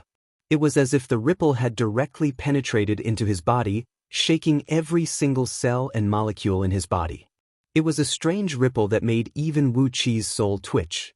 It was as if it was coming from a place that was extremely far away, yet very close at the same time. It kept shaking the surrounding gold element energies, making them slowly fuse, condense, and transform into a strange existence. Wu Qi was hiding under the ground, trying to sense what this strange ripple was. Suddenly, he heard Wei Xiaoxiao screaming, "Everyone, use your strongest dermic power and strike now. Break the iron wall, dig out the spatial breaching spirit gold." Wei Xiaoxiao leaped and cursed furiously, "We've lost so many men this time. The feudal vassals that we've spent dozens of years to build up will definitely be eradicated by Great Yan Dynasty. The loss is too great. Hurry up and dig out enough spatial breaching spirit gold and give it to Patriarch. Or else, if my power in the clan is stripped away, all of you will die a horrible death." She stomped her feet, threw her head back and screamed, "Damn it! Damn it!" Luckily, we didn't send the news of Wei Longfeng's death back to the clan. Otherwise, we can still let this dead man shoulder the responsibility. May the heaven bless us, we must let him shoulder all the blame. It's all his fault. He arranged someone to ambush and kill Wu Qi, which caused our men to be captured, and brought those damn Yandan and Jingku here. Amidst Wei Xiaoxiao's hysterical curses, several dozens of cultivators unleashed their sword beams and various magical treasures, unleashing all sorts of incantations and talismans, trying their best to bombard the surrounding iron walls in a haphazard manner. The iron wall here was extremely sturdy. Although it was constructed from iron ores, its quality was at least 10 times stronger than a 10,000 years old heavy dark gold.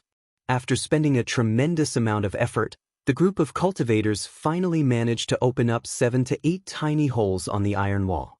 Clang! A translucent crystal about the size of a baby's head broke out from the iron wall and fell onto the ground. Suddenly, Wu Qi understood what the ripple of gold element energy was. It was some kind of spatial ripple. It was this strange spatial ripple that had caused the gold element energy in this place to undergo a mutation, which then produced the extremely precious spatial breaching spirit gold in this iron mine. Chapter 148. Accompanied by a loud and joyful laughter, Wei Xiaoxiao strode quickly and came before the spatial breaching spirit gold. She grabbed it up and laughed wildly, Wonderful! This is it. With 10,000 pieces of spatial breaching spirit gold like this, it will be more than enough for me to explain myself to Patriarch. Quick, quick, before the people from Great Yen Dynasty find this place, dig out at least 10,000 pieces of spatial breaching spirit gold for me. After shoving the spatial breaching spirit gold into her storage ring, Wei Xiaoxiao scolded furiously, "What are you waiting for? Do it now." Without enough spatial breaching spirit gold, if Patriarch finds out the truth, I will have to bear the responsibility and the power of my clan will be stripped away. As my personal guards, how good will it be for you? After losing your power, how much better can you be compared to those servants who only serve tea and water? Wei Xiaoxiao glanced at the several dozens of cultivators around her, sneered and said, "Fortunately, we have that idiot Wei Longfeng as our scapegoat. Only then do we have the hope of getting away with this crime. Remember this well, just tell them that I brought you here to dig out the spatial breaching spirit gold," and Wei Longfeng ran amok in Ji City, causing Yen Dan to come and probe us personally. That was the reason why we were exposed. You know what you should say and what you shouldn't. Those cultivators looked at each other, exchanged a few glances, and at the same time, exerted all their strength to attack the surrounding iron walls. At that moment, the entire mine was filled with sword beams that were shooting in all directions. Thunderclaps kept ringing out, and the ground was shaking slightly. The iron walls were being blasted apart, and the broken iron ores were piled up on the ground. After over 15 minutes of hard work, only one lucky embryonic breath realm cultivator of Xiantian realm managed to dig out a fist-sized piece of spatial breaching spirit gold from the iron wall. All the others found nothing. Approximately 1 hour later, apart from a few human immortals of Jin Dan realm who were still trying their best to form sword incantations, controlling their flying swords to pierce through the iron wall, the rest of the cultivators below Jin Dan realm had long been exhausted to the point of dizziness and weakness in their bodies. They sat on the ground panting, meditating and regulating their breath, consuming some spirit pills to replenish their energy. Wei Xiaoxiao was very dissatisfied with the efficiency of these cultivators. After a round of curses, she personally controlled her flying sword and thrust it towards the iron wall. Clang! Wei Xiaoxiao's red sword beam hit the iron wall and produced a large amount of sparks, as it chopped off a piece of iron or the size of a toddler's fist. The huge rebounding force sent her sword light flying more than 100 feet away, brushing past her body and almost chopping off one of her arms. Wei Xiaoxiao was so frightened that her face turned green. With a blank expression, she looked at those subordinates who were sitting on the ground and regulating their breaths, and wisely shut her mouth. Wu Qi shook his head and used his escape technique to descend into the ground. 10,000 pieces of spatial breaching spirit gold? Judging from the working efficiency of Wei Xiaoxiao and her men, it would take them at least 8 to 10 days to finish the excavation. However, they should have the time to waste here with the iron wall. Yen Dan should be planning to deal with the vassal states involved in the rebellion, so no one would pay attention to this place for the time being. Surrounded by dense earth power, Wu Qi formed a spell with both of his hands. Circles of gentle yellow light emitted from his body as he quickly moved underground. He carefully identified the direction where the dimensional ripple came from, and carefully, step by step, he moved towards the source of the ripple. Gradually, more and more crystal cores of high-quality metals appeared around him, and there were even some spatial breaching spirit gold of different sizes. There was no need to mention the spatial breaching spirit gold. Although these crystal cores were formed purely from gold element energies, although they had the appearance of gold, silver, copper, iron, and many other metals, they were actually the essence condensed from pure gold element energies. It was just that they had the physical characteristics of gold, silver, copper, iron, and other metals. These crystal cores were the best additive for crafting items. Even if it was an upper-grade magical treasure, as long as a tiny bit of this crystal core was added during the crafting process, it would be able to greatly improve the power of the magical treasure and the strength of the magical treasure itself. This was also a rare treasure, and if one were to purchase them in the market of 4 seas, it would cost a huge sum of money. At the same time, Wu Qi shoved all the materials into his storage ring. As a cultivator had a long lifespan, it was not a bad thing to store more materials. Wu Qi kept descending, and when the materials and spatial breaching spirit gold he collected had filled up all 3 storage spaces in his storage ring and bracelet, he suddenly felt the ground beneath his feet was empty. He had finally arrived at a strange space. At this point of time, the energy in Wu Qi's body had been nearly depleted. If he still could not arrive at this place, he would have to consider returning to the surface to replenish his energy. The gold element energies found in the soil and mountain rocks here were extremely dense, and had turned the ground into a large block, like a steel ingot. Fortunately, Wu Qi was using an innate escape art. If it were those cultivators around Wei Xiaoxiao who were using all sorts of earth escape art, perhaps right after they entered the ground, they would have been crushed into pieces by the gold element energies. Even so, the energy Wu Qi had consumed in this place was at least 100 times more than when he was in an ordinary place. He nearly ran out of energy to support him to come to this place. Taking a few deep breaths, Wu Qi stared at the strange space in front of him, and could not help but be struck dumb. It was a huge stone chamber, measuring about 1 mile in both width and length, and over 300 feet in height. It had a domed dome, which was obviously excavated by man. Because of the extremely dense gold element energies, the walls of this chamber had turned as white as snow, glinting with a dazzling golden gleam. Spatial breaching spirit gold and various metal crystal cores, the size of a human head, were embedded on the walls. At first glance, it was hard to tell how many of them there were. Right in the middle of the domed dome, there was a white lotus with 49 petals, naturally condensed from the gold element energies. A vague shadow of a sword could be vaguely seen in the stamen of the lotus, and a 10-feet-long white beam was seen flickering from time to time, emanating an incredibly fierce and sharp aura. Cautiously, Wu Qi's divine sense approached the sword shadow. As a result, a sharp aura suddenly burst out from the sword shadow, causing Wu Qi's divine sense to suffer a severe injury. His body trembled, and a mouthful of blood sprayed out to a distance of 30 feet. This is the spirit cave of gold element, a soul condensed from an innate thread of gold element energies. If it were to fully take shape, it would be a supreme-grade spirit item. What a pity, judging from its young age, I'm afraid it would take at least several tens of thousands of years for it to fully take shape. Wu Qi looked at the white beam which had given him a great deal of suffering, and murmured under his breath, "But it is not too bad. When it is about to take a corporeal form, no one will be able to control it, unless it is a heaven immortal. Although it has a very powerful power now, its soul is completely blank. It's just the right time to use it as an item spirit." After a brief moment of pondering, Wu Qi pulled out the sword of Greedy Wolf, clenched his teeth and made a cut on his wrist, forcing out a large amount of blood essence and spraying it onto the surface of the sword.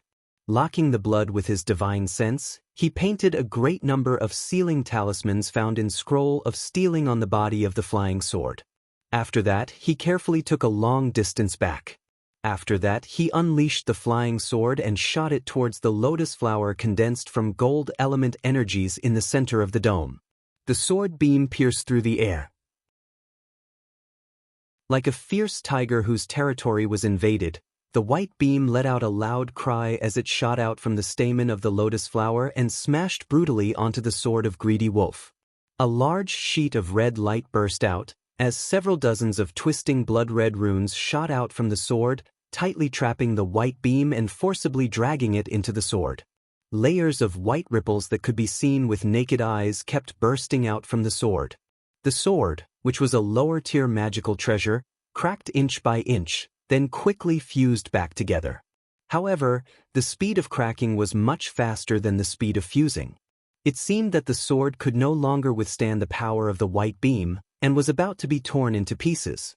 Sighing and crying, Wu Qi clenched his teeth and bit the tip of his tongue, forcing out 3 drops of his prime blood essence, which was extremely precious to any cultivator, and spat them onto the sword of Greedy Wolf.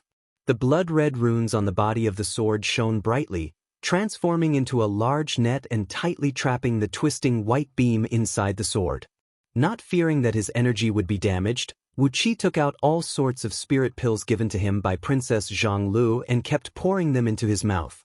Sensing the frightening medicinal strength exploding in his stomach like a bomb, Wu Qi forcibly exercised the energy in his meridians, causing the 7 shadows of deities and devils formed from the 7 holy deities and devils' spirit-tempering technique in his spiritual ocean to jump and roar crazily. Carefully, they brought up towering waves of water, earthy energies, flame, and shadows of trees as they approached the divine flame of order that was burning brightly in the center of his spiritual ocean. According to the scroll of stealing, all the natural spirit items were formed by the essence of the heaven and earth, and those who did not possess a great fortune should never covet them by force. However, the scroll of stealing was a heaven-defying cultivation technique. If one did not possess a great fortune, he would seize a thread of fortune by force. If there was no fortune, he would seize a thread of fortune. In short, in the eyes of a cultivator of the scroll of stealing, all the natural spirit items would belong to him or her. If there was a condition, he or she would take it. If there was no condition, he or she would have to forcibly create a condition. What Wu Qi was using now was a mystic technique from the scroll of stealing that allowed him to forcibly stimulate his blood essence and nascent divinity, making use of all the conditions available to him to forcibly take away the natural spirit items. After that, he used the medicinal strength to stimulate his energy, making it at least 100 times stronger in an instant. After that, he used the 7 holy deities and devils to stimulate his divine sense, making it at least 100 times stronger as well. At the same time, he exercised the waves of water, earthy energies, flame, and wood energies in his spiritual ocean, trying his best to control a thread of the divine flame of order. At the same time, his palms kept changing incantation gestures, performing a set of hand incantation from the scroll of stealing called Seal of Minor Universal Star Shifting, which only Earth Immortals could use. By forcibly stimulating his energy and divine sense, and even using a high-level hand incantation that only Earth Immortals could use, although Wu Qi had managed to control an enormous amount of natural energy for his own use, his corporeal body could not withstand the tremendous pressure and began to crack and injure itself. Fortunately, the cultivation technique of scroll of stealing emphasized on the foundation. When he was cultivating the source chapter, source of wood, source of fire, and source of earth, he had tempered his corporeal body to the same level as an earth immortal of nascent soul realm. Therefore, he barely withstood the backlash. Although countless cracks appeared on his fleshly body, he still managed to maintain an intact body. A thread of purple and green divine flame sprayed out from his fingertip.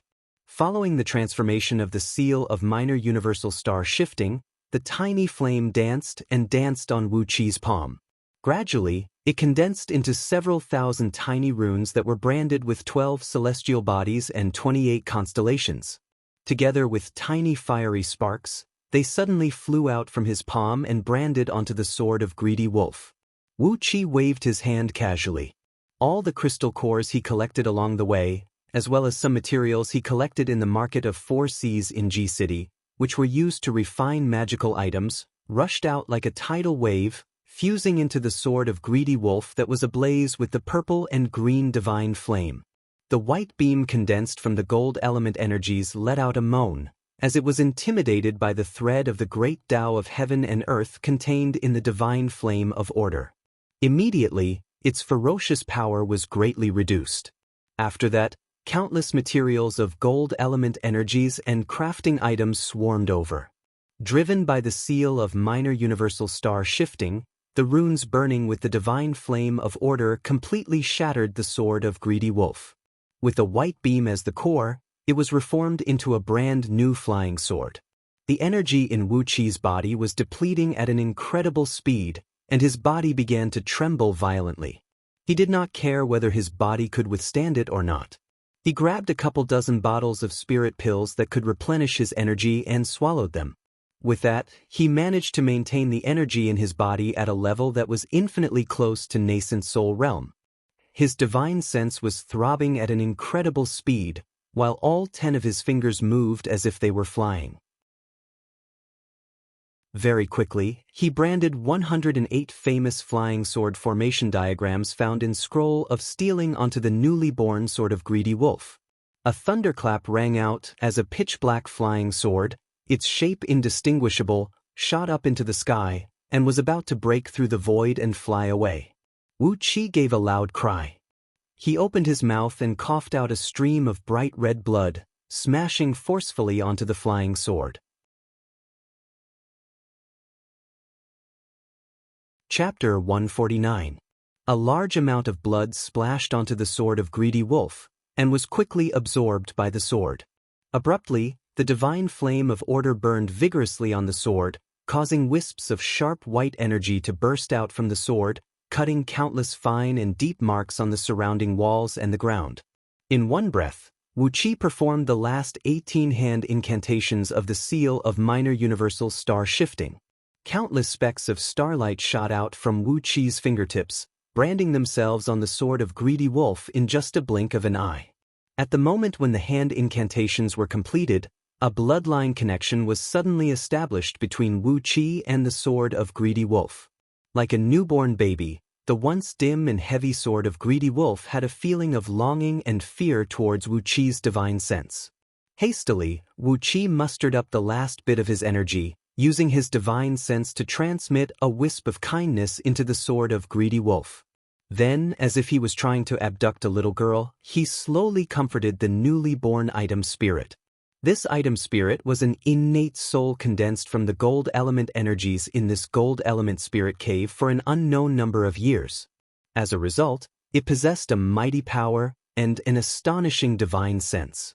However, since the ancient times, this place was uninhabited, and no one had ever come into contact with it.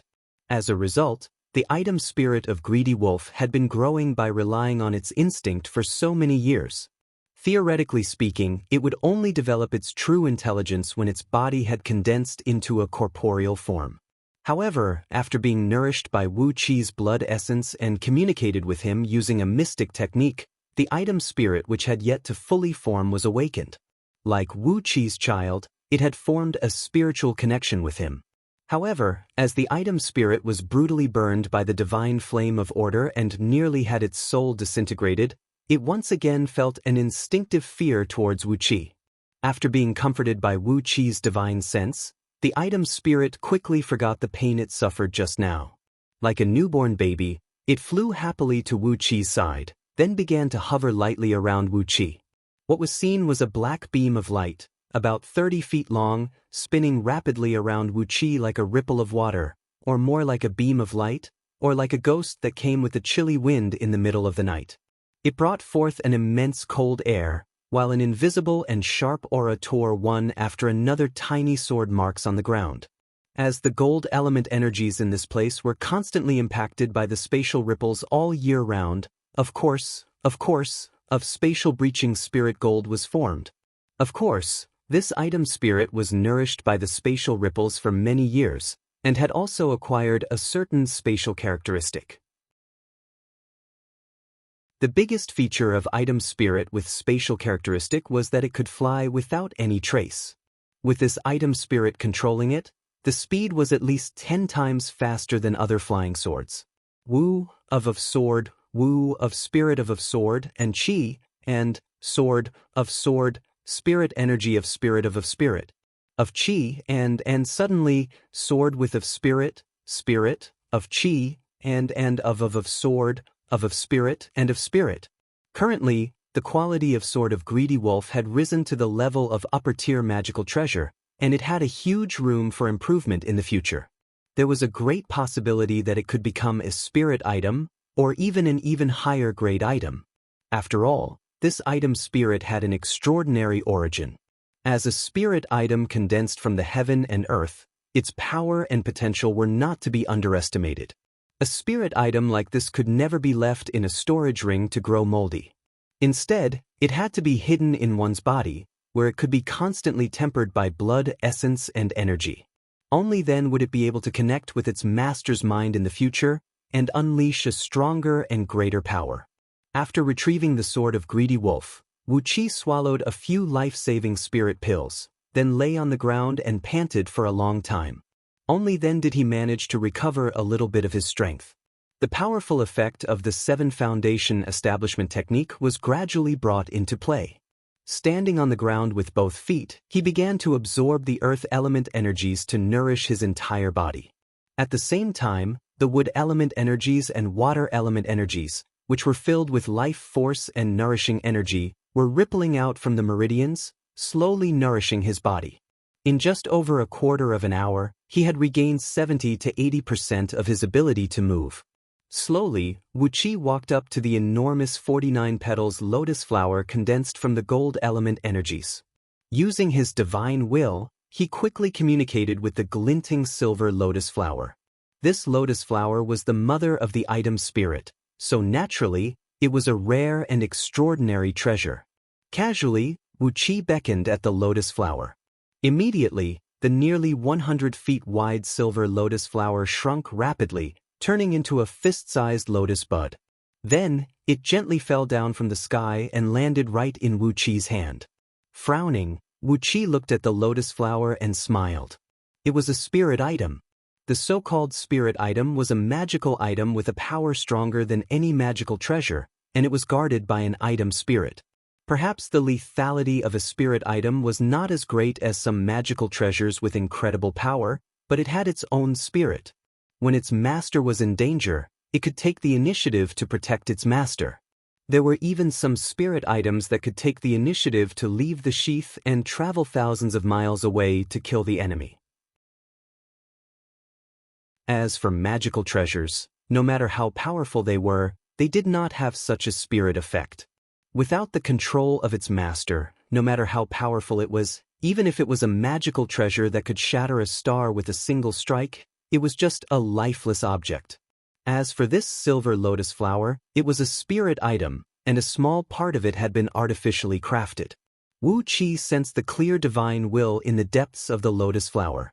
The function of this lotus flower was to breed the item spirit sealed in the sword of greedy wolf.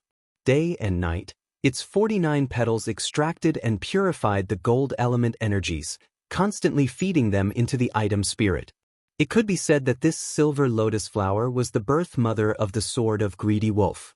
Perhaps it was because of the fear of disturbing the growth of the sword of greedy wolf, although a small part of the silver lotus flower had been artificially crafted, allowing it to become a 49 petals lotus flower that was the most convenient for absorbing natural energies.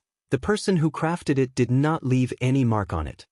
He just let the lotus flower work on its own, constantly operating the spirit array in its body to nourish the sword of greedy wolf. It was unknown how many years it had been absorbing the gold element energies. Although this tiny silver lotus flower looked thin and light, in fact, it weighed several hundreds of thousands of kilograms. On top of that, it was formed from the extremely pure acquired energies of 5 metals, and had become a spirit item with tremendous power. Wu Qi pondered for a brief moment, then he left his divine will mark on this spirit item which looked like a piece of white paper, and brought it into his body as well. Upon entering Wu Qi's body, the silver lotus quickly fused into his spiritual ocean, hovering above the energies of the 4 elements. The water waves, flame, wood energies, and earth energies in Wu Qi's spiritual ocean turned into 4 mighty tides, slowly seeping into the silver lotus flower. On the surface of the silver lotus flower, a thread of blue color of water wave, green color of spirit wood, red color of flame, and yellow color of earth slowly emerged. Together with the silver-white color of the lotus flower itself, the 5 colors made the lotus flower very dazzling and beautiful. Without hesitation, the thread of divine flame of order twisted its body and leaped onto the pistil of the lotus flower. Energies of 5 colors slowly sprayed out from the pistil, slowly fusing into the divine flame of order. The originally 1 foot and 2 inches long, thumb-thick divine flame of order quivered slightly, and its size seemed to have increased slightly. Wu Qi was secretly delighted. This lotus flower was indeed magical.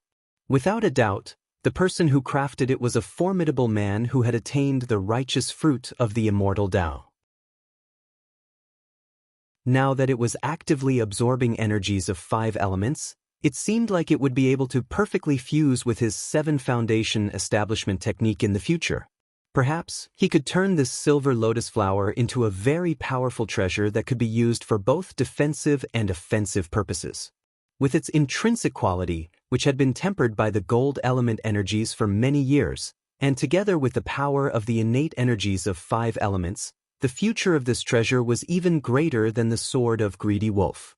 Taking a deep breath, Wu Qi cast away all the distracting thoughts, took a few steps forward carefully, and came to the core of the cave, where the pistil of the lotus flower was originally facing.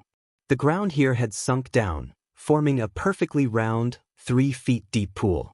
The pool had a diameter of several tens of feet, and the spirit liquid in it was crystal clear, not moving at all. At the bottom of the pool were countless runes and formation diagrams, and right in the middle of the pool was a thumb-sized black pearl, emanating a faint spatial ripple. The spatial ripple that filled the entire iron mine was coming from this pearl. Vigilantly, Wu Qi circled around the pool a few times, then slowly dismantled and deciphered the details of the formation diagrams in the pool. It was a dimensional void formation, a formation that could tear the void apart, and was used to deploy deadly traps in the abodes of those ancient almighty experts. The formation was incredibly powerful, and once it was activated, the dimensional void blades could easily kill any existence below the realm of gold immortal. Currently, the formation was only confined by the black pearl, and the countless dimensional void blades that were about to burst out were forcibly destroyed by the pearl, turning into endless spatial ripples that swept across the entire place. That was the reason why this iron mine produced the spatial breaching spirit gold, and the reason why Lu Buwei and Wei Xiaoxiao came up with a scheme to seize these metal mines in Duke Yen Li's fief. Initially, they only wanted this iron mine, but in order to fool the public, they decided to obtain the management rights of all the metal mines in Duke Yen Li's fief. First, Yen Helua was sent here. When he was chased away by Wu Qi, Wei Xiaoxiao was sent here personally. When Wei Xiaoxiao was threatened by Nye Baihong with violence and swore an oath, Lu Buwei was sent here personally. Finally, with the help of the kindness he had done for Lu Chengfeng in the past, he managed to get his hands on this iron mine. Perhaps, the death of Yen Buji was related to this iron mine? Nevertheless, Wu Qi was not in the mood to find out the reason. He gave the black pearl a greedy look, then shook his head. The outer dimension Great Void formation was not something he could control now. Even a first-tier heaven immortal did not have the ability to construct a formation like this. Wu Qi knew everything about this formation, but his overall strength was too weak. Even though he knew everything about this formation, he could not do anything to it. Therefore, this pearl of unknown origin could only be left here. The spatial ripples were spreading in all directions, but 80% of them were gathered in this crystal-clear pool. Amidst the spirit liquid condensed from the gold element energies, several hundred silver pearls the size of a fist were seen rolling and rolling at the bottom of the pool along with the spatial ripples. These pearls were formed purely from the innate grand white gold element energies, and they were almost transparent silver in color. The quality of these pearls was incredibly high, as if they were born as a spirit item. At the core of these pearls, there was an indistinct speck of light that looked pitch black, yet dazzling and blinking rapidly. Upon a closer look, one would realize that these 360 fist-sized pearls were not rolling like normal pearls when they were rolling at the bottom of the pond. Instead, they were teleporting for an extremely short distance. Their bodies were constantly jumping between this space and another space. Their trajectory was not a complete line, but formed by countless tiny dots. As expected, Wu Qi counted with his fingers, and then he nodded and said with a smile, "I wonder which senior set up this grand formation here for the sake of collecting the grand white spatial breaching pearls of innate qi. That's the best material to refine top-rate immortal artifacts. What a pity, the climate was not there yet. It would probably take another 3 to 5 periods before it could truly condense the grand white spatial breaching pearl of innate qi. But for me, it's enough. 360 grand white spatial breaching pearls of innate qi, which had yet to take shape, could be used to forge a set of spirit tools that could both attack and defend. Wu Qi could barely control it with his Jin Dan stage cultivation. If this place was a fully formed grand white spatial breaching pearl of innate qi, Wu Qi would definitely turn around and leave without even giving it a glance. It was not something that could be touched by any existence below the gold immortal realm. The grand white spatial breaching pearl of innate qi, which was constantly vibrating at a high frequency, was like an electric saw that vibrated at a high frequency. Any existence below the gold immortal realm, whether it was their flesh or divine sense, would be torn to shreds by the high-frequency vibration. And the current situation was just right. After carefully collecting the 360 pearls, Wuqi looked at the several hundred wisps of faint white mist drifting back and forth in the center of the pond. Suddenly, he threw his head back and laughed. Innate gold element energies were found. He could start cultivating the source of gold chapter of the 7 Foundation Establishment Technique.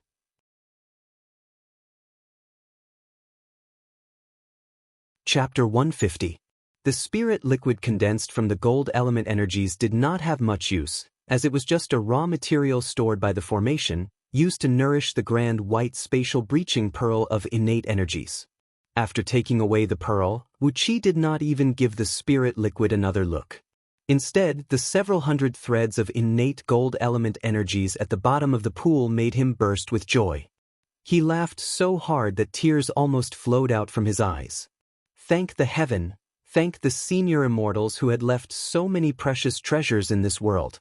Initially, Wuqi thought he had no hope of obtaining the innate spirit items, but in just a few short months, he had managed to gather all of them. Even the shadowy figure who had given him the scroll of stealing would have to marvel at Wuqi's great luck. Devoutly, he cupped his fist and prayed a few times to the sky, thanking the unknown senior immortal who had given him the name of Thunder Edge Style. Wuqi's eyes shone with a four-colored gleam as he pointed his finger at the bottom of the pool. Immediately, a thread of innate gold element energies, as thin as a hair and nearly 10 feet long, squeezed into his fingertip and quickly merged into his gold meridian. Wuqi's body trembled violently. Both of his lungs expanded abruptly, and his breathing sounded like thunder. The fundamental energy cultivation technique of Heaven-Breaking Sword Sect, the chi circulating technique of 5 elements, was exerted with full force. A large amount of pale white energies kept bursting out from both of his lungs. With a faint smile on his face, Wuqi paid no attention to the chi circulating technique of 5 elements, focusing all his attention on exercising the source of gold chapter. About 6 hours later, after Wuqi had digested the thread of innate gold element energies, a large amount of innate gold element energies had been produced in his gold meridian. After sensing the condition of his body with satisfaction, Wuqi took out the energy stones of 5 elements given by Princess Zhang and piled them up next to him according to the positions of the 5 elements, then absorbed all the innate gold element energies in the pool into his body. The complete source of 5 elements chapter of 7 Foundation Establishment Technique began to be exercised, as the enormous energies of 5 elements kept fusing into Wuqi's body from the energy stones of 5 elements. In his water meridian, the 2 Jin Dan were spinning rapidly, constantly spewing out a large amount of innate water gang, which flowed along the water meridian, through the wood meridian, and then into the fire meridian, followed by the earth meridian, and finally the metal meridian. Soon, a complete cycle of 5 elements was formed in the 7 stealing heaven meridian in his arms. A 5-colored glow enveloped Wuqi's body.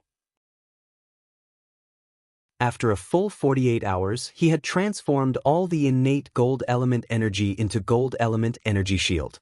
Furthermore, with the replenishment of the energy from the gold element energy stones in the outside world, he had pushed the source of gold chapter to the same level as the other 4 chapters. Suddenly, the 2 water element Jin Dan in his water meridian burst out with a 5-colored glow. In the next moment, the Jin Dan disintegrated and divided into 10 parts that had no elemental properties, looking pale and empty like shadows. Wuqi's body trembled, and a large amount of cold sweat kept breaking out from his body. He exerted all his mental power and slowly drove these 10 Jin Dan, which looked like a faint mist, as if it could be blown away with just a puff of air.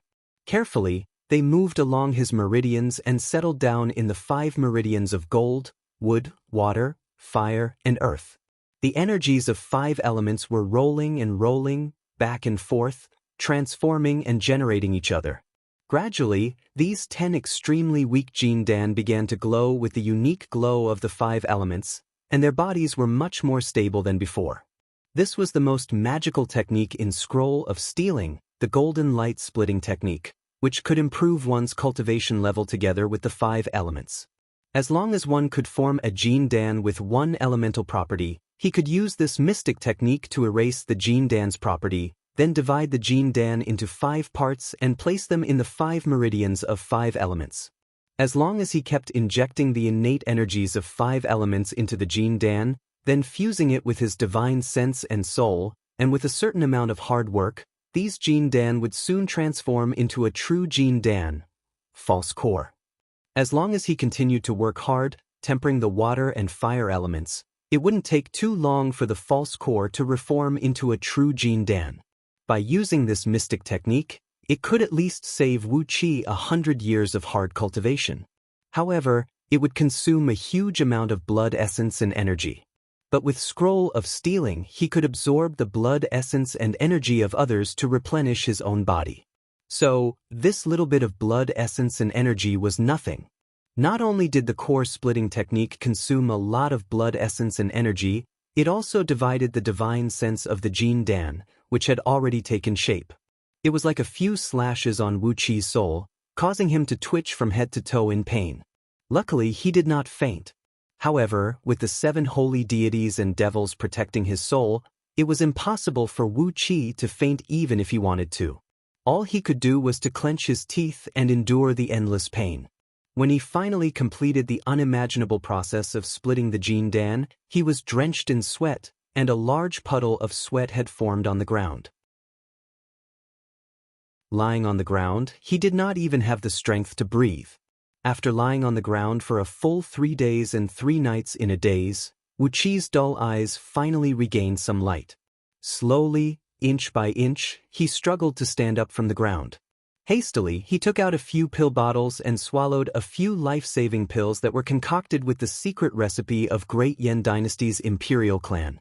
Finally, he managed to regain a tiny bit of his strength. Although his body was weak, innate energies of 5 elements were flowing back and forth in the meridians in both his arms. The innate energies of 5 elements were in perfect balance, with no more and no less. Energies of 5 elements were swaying and spitting in the 10 false cores. A misty white mist was seen bursting out from Wu Qi's body. Following the cultivation technique of the origin of 5 elements, he quietly regulated his breath. With that, the strength in his body was restored quickly, and he no longer looked like he could be knocked down by a gust of wind. With the balance of 5 elements and the stability of reincarnation, the cultivation of the 7 foundation establishment technique had entered a new realm. At this stage, no matter what kind of energy stones Wu Qi found, he could absorb them at will. After all, the energies would be divided into 5 equal portions, with innate energies of 5 elements taking 1 portion each. Currently, his false core realm was dozens of times stronger than the embryonic breath tier of Xiantian realm, but when compared to a real Jin Dan human immortal, it was still a few times weaker. However, with the 10 false cores working together, the energy he could muster was at least 2 times stronger than that of an early-stage Jin Dan human immortal. And in terms of the toughness of his fleshly body and meridians, he had even reached the standard of an earth immortal of nascent soul realm, which was far beyond the strength that a human immortal of Jin Dan should have. Looking at the large number of energy stones around him that had all their energies sucked dry, Wu Qi casually threw them into the pool of spirit liquid condensed from the gold element energy. After several dozens of years, there should be a pile of gold element energy stones in this pool.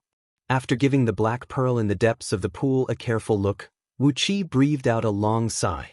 Certainly, this pearl was an innate level spirit item, but this outer dimension Great Void formation was too frightening.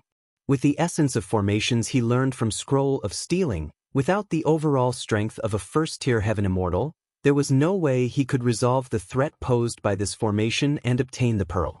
First-tier heaven immortal? Wu Qi shook his head. That was still a long time away, and he had better not have that sweet dream. After that, he swallowed a few more pills to replenish his physical strength. A clump of yellow light wrapped around his body, and a cloud of sand rose up from the ground. Wu Qi drilled into the ground and quickly plunged into the mountain rocks. Using his fastest speed, he flew upwards, and very soon he arrived at the mine where Wei Xiaoxiao and her company were excavating the iron wall. The mine, which was originally about 1,000 feet in circumference, was now riddled with potholes. A few human immortals of Jin Dan had controlled their sword beams and excavated a 1,000 feet deep tunnel on the iron wall. Wei Xiaoxiao, with her clothes in a disheveled mess, was seen sitting on a piece of iron or the size of a water tank, glaring fiercely at the surrounding cultivators. With a stern voice, she scolded, "Hurry up and work harder. Without enough spatial breaching spirit gold, we've lost the foundation of G-City and so many vassal kingdoms that are on friendly terms with us. How am I going to explain this to Patriarch when I return? 10,000 pieces of spatial breaching spirit gold. We need at least 10,000 pieces of spatial breaching spirit gold. Quick, clang. Suddenly, a pale green sword beam was broken into two. Countless specks of fluorescent light sprayed out from the broken part of the sword beam. A cultivator of respiration tear coughed out a mouthful of blood and sat weakly on the ground. He stared blankly at Wei Xiaoxiao and said, "Young miss, your subordinate is useless. I no longer have the strength to do anything." Wei Xiaoxiao gazed at the cultivator with a cruel and merciless expression, then casually thrust out a sword beam and cut the cultivator into two halves from the waist. With a stern voice, she cried out, "Hurry up! Hurry up! What are you waiting for? Without 10,000 pieces of spatial breaching spirit gold, none of us will have a good ending." The cave suddenly trembled, as the huge black skeleton controlled by Wei Xiaoxiao had punched out a 10 feet wide hole on the iron wall. From the hole rolled out a dozen pieces of spatial breaching spirit gold of different sizes. Wei Xiaoxiao let out a loud laugh and cheered. Without hesitation, she sprung up and dashed towards the black skeleton, shoving all the spatial breaching spirit gold into her storage ring. "A bunch of useless fools!" Wei Xiaoxiao roared with laughter and said, "You are worse than a fiend from the realm of fiends without any consciousness." A few human immortals of Jin Dan, who were panting and sweating profusely while controlling their flying swords to hack the iron wall, suddenly halted their sword beams. They panted heavily at the same time, sat down on the ground, and began to regulate their breath and meditate. Two human immortals took out a pill bottle and shook it. The pill bottle was now completely empty, and there were no more pills that could replenish energy and spirit. They casually threw the empty pill bottle aside. Wei Xiaoxiao, who had just picked up the spatial breaching spirit gold, suddenly flew into a rage. She pointed her finger at those human immortals of Jin Dan and snapped, "What are you doing? Are you trying to rebel? What are you doing? Why don't you hurry up and do it? You bunch of useless fools. It has been so many days, yet you still haven't collected 10,000 pieces of spatial breaching spirit gold. How am I going to explain this to Patriarch when I return?" A cultivator of embryonic breath tier of Xiantian realms suddenly sprung to his feet. He stared at Wei Xiaoxiao and snapped, word by word, "Young miss, we all remember the order given to us by Patriarch before he left. He asked us to guard our base and concentrate on mining the spatial breaching spirit gold, and forbid us from offending Duke Yen Lu and the people around him. Why did young miss insist on killing Wu Qi? Instead, he took advantage of the situation and set up an ambush, which led to our defeat today." Another Xiantian cultivator rose to his feet as well. He stared at Wei Xiaoxiao and said furiously, "Young miss, all the responsibility is caused by your own decision. Why do you want us to bear the blame together with young miss?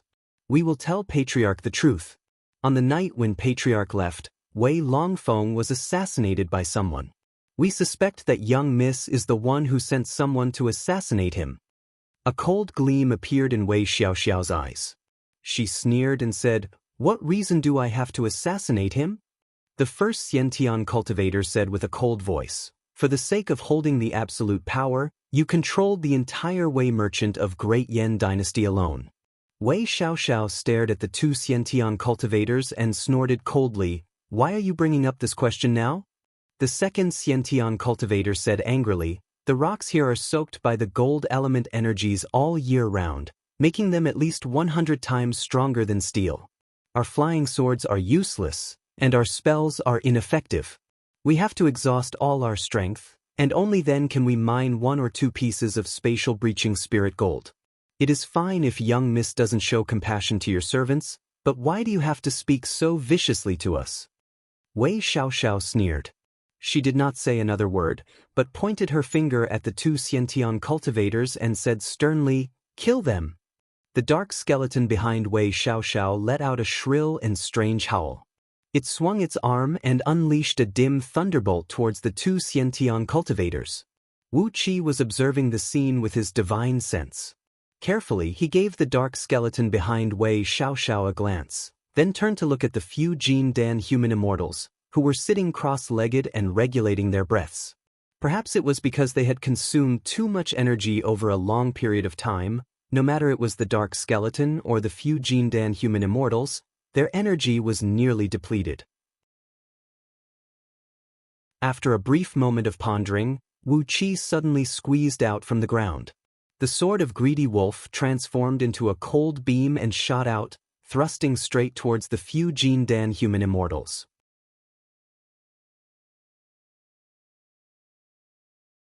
Chapter 151. The spot where Wu Qi sprung out from underground was less than 300 feet away from a few Jin Dan human immortals, who were sitting cross-legged and regulating their breath.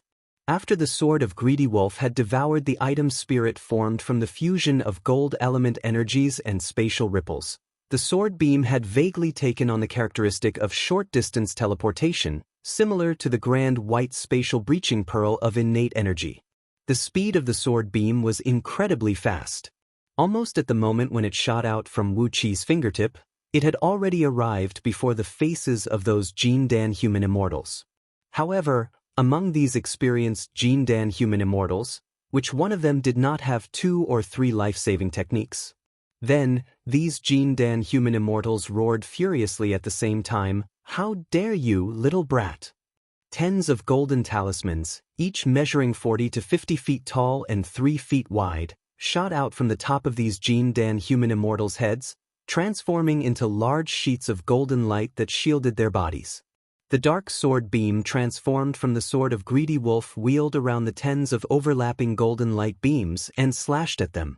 Within the golden light, all the Jin Dan human immortals were thrown off their feet, knocked to the ground by the tremendous force contained in the sword beam. Amidst jarring cracking noises, nearly half of the golden light beams were ripped to shreds, but the rest of the golden light beams were still intact. The light was dazzling. All the Jin Dan human immortals who were knocked to the ground spat out sword beams from their mouths, which transformed into 10-feet-long beams and greeted the sword of Greedy Wolf. However, as they had been digging the iron wall for so many days, they had consumed too much of their energies. As a result, the flying swords they shot out were dimmed, and their power was less than 10% of their usual power. When the nearly 10 sword beams clashed with the sword of Greedy Wolf, it was as if a child bride had bumped into a fierce mother-in-law. They were so frightened that they retreated hastily with a haggard face. The bodies of 2 human immortals with the weakest cultivation base, who were only early-stage Jin Dan human immortals, trembled, while Chi-Chi coughed out a mouthful of blood. The newly born sword of Greedy Wolf had already cracked their flying swords, and as their bodies were almost drained to begin with, there was no way they could withstand such a great loss. They nearly fainted and fell to the ground. The 2 human immortals with the strongest cultivation base among them, who were at the last stage of Jin Dan realm, gave a furious roar. They pointed a finger above their heads, and the golden talismans hovering above them suddenly combined into one.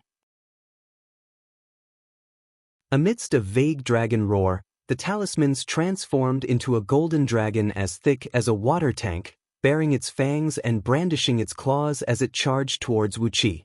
These talismans were all excellent quality, the minor golden light protection talisman of heaven and earth, the last life-saving measure prepared by Wei Merchant for these human immortals. For a short period of time, each of these defensive talismans could unleash a defensive strength equal to that of a lower-grade magical treasure wielded by a Jin Dan human immortal. When a few of these talismans were combined into one, they were driven by an incantation and transformed into the minor golden dragon talisman of heaven and earth.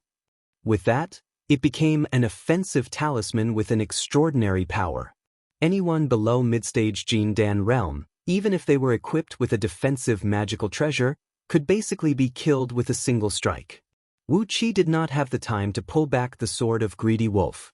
Therefore, he could only drive it to tangle with the flying swords of those Jin Dan human immortals. Then he slapped the sword crown on top of his head.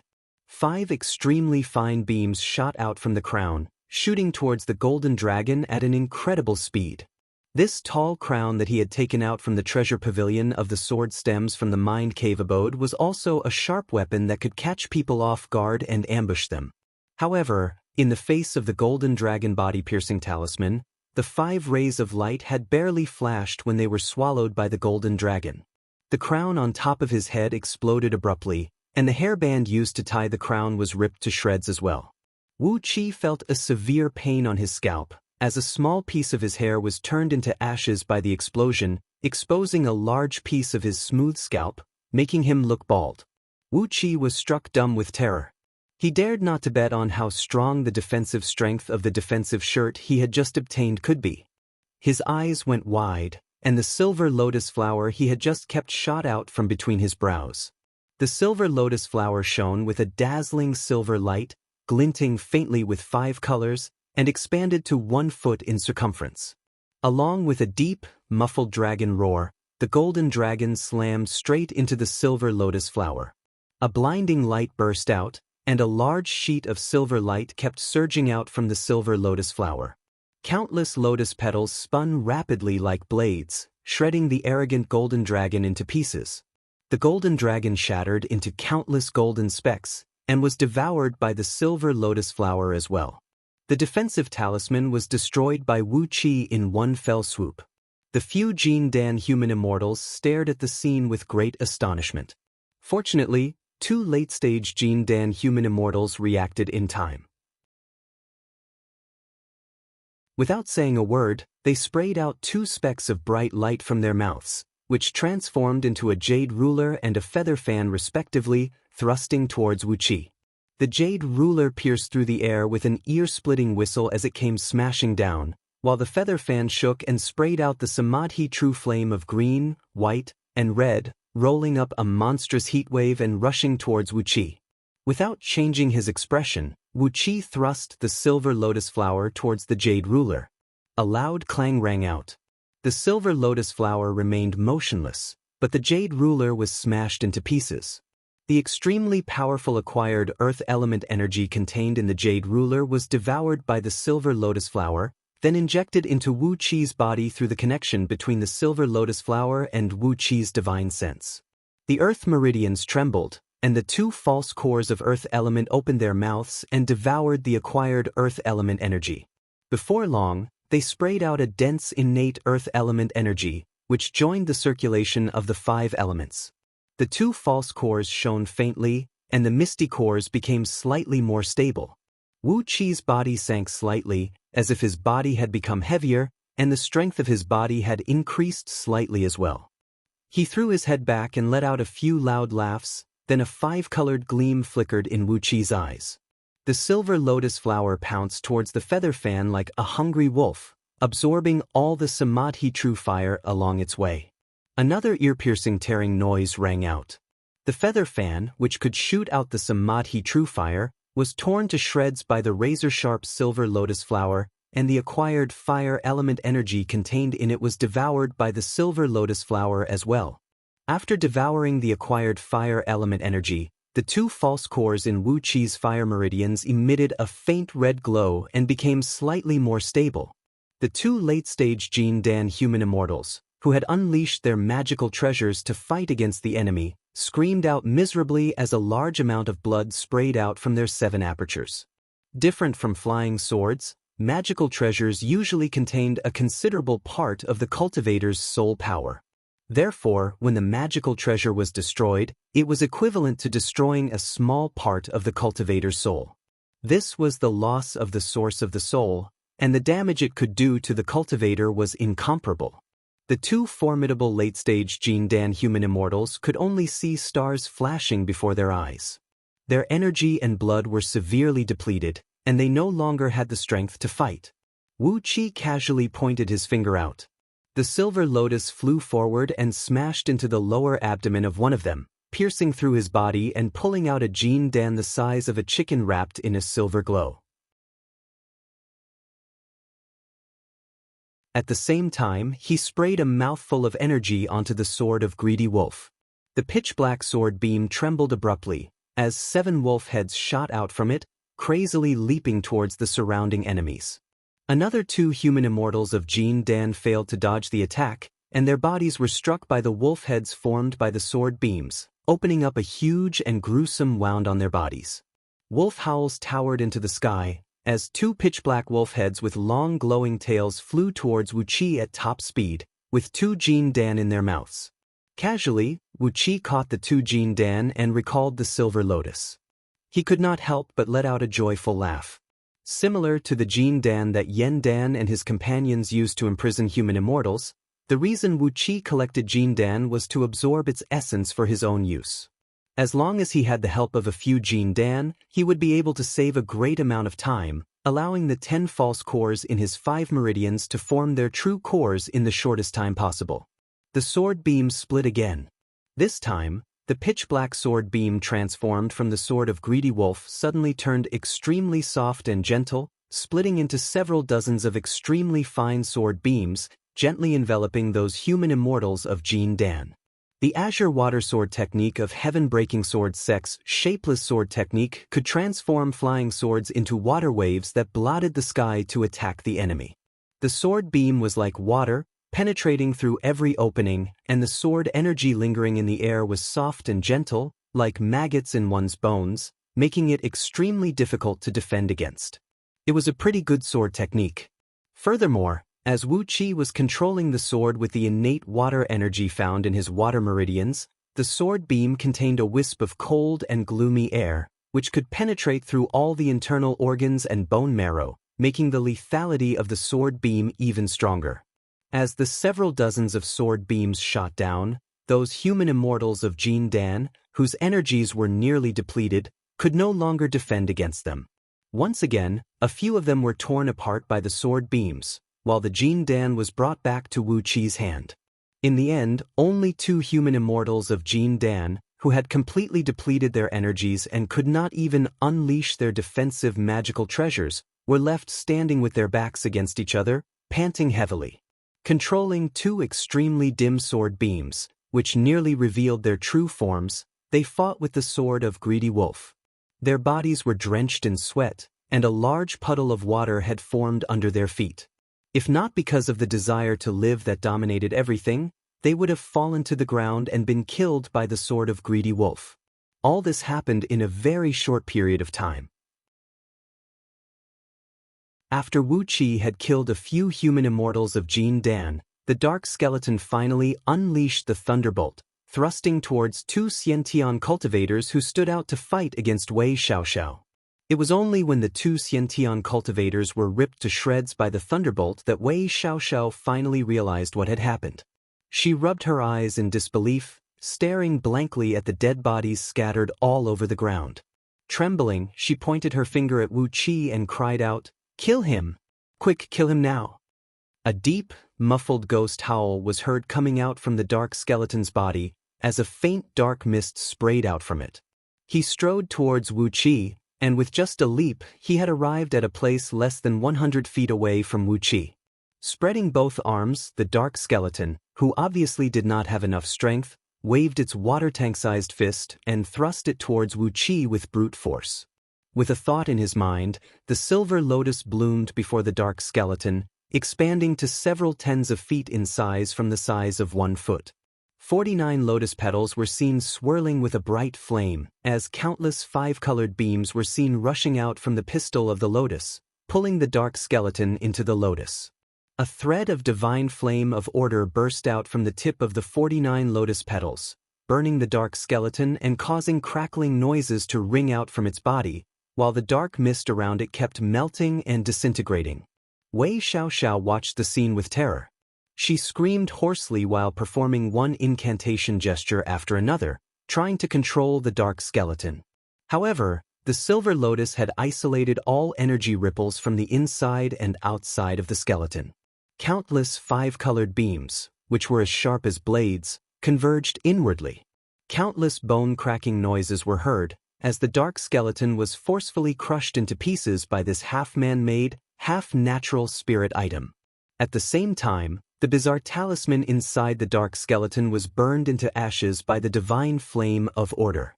Wei Xiaoxiao let out a miserable howl, as blood burst out from her 7 apertures like an explosion. The art of controlling fiend, the fiend devour.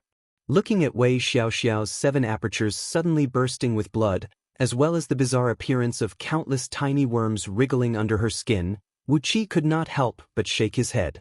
It was true that the art of controlling fiend could summon such powerful and swift fiends, but once the talisman was destroyed, the person who cast the art of controlling fiend would immediately be devoured by the fiend.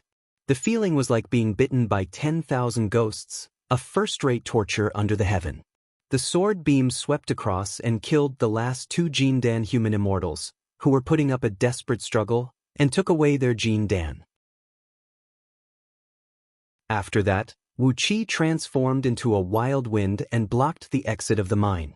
The silver lotus transformed into a ball of silver light that measured several hundred feet in circumference, enveloping the remaining cultivators of Wei Merchant.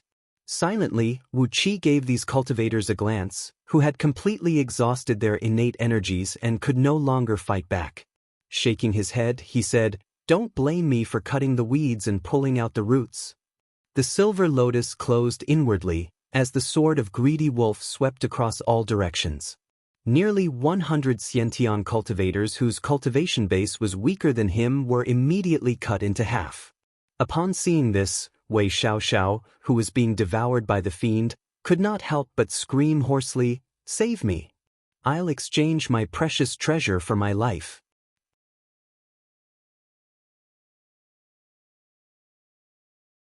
Chapter 152.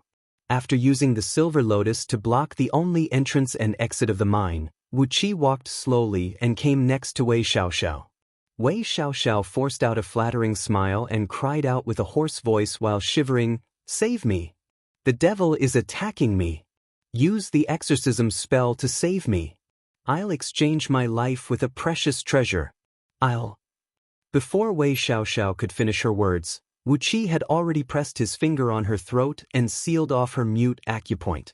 The innate energies of 5 elements invaded into Wei Xiaoxiao's body like a great mountain, completely sealing off all her meridians and the flow of her qi and blood. Under Wei Xiaoxiao's restless and frightened gaze, Wu Qi took off all her clothes, exposing her fair but bumpy body, where countless earthworm-like objects were moving and squirming rapidly under her skin. Disgusted, Wu Qi looked at Wei Xiaoxiao's frightening body, speechless, and shook his head. Cultivating a devil technique, and it was such a dangerous devil technique, it was not a good idea. Once the devil lost control, she would be devoured into this state, suffering a pain worse than death.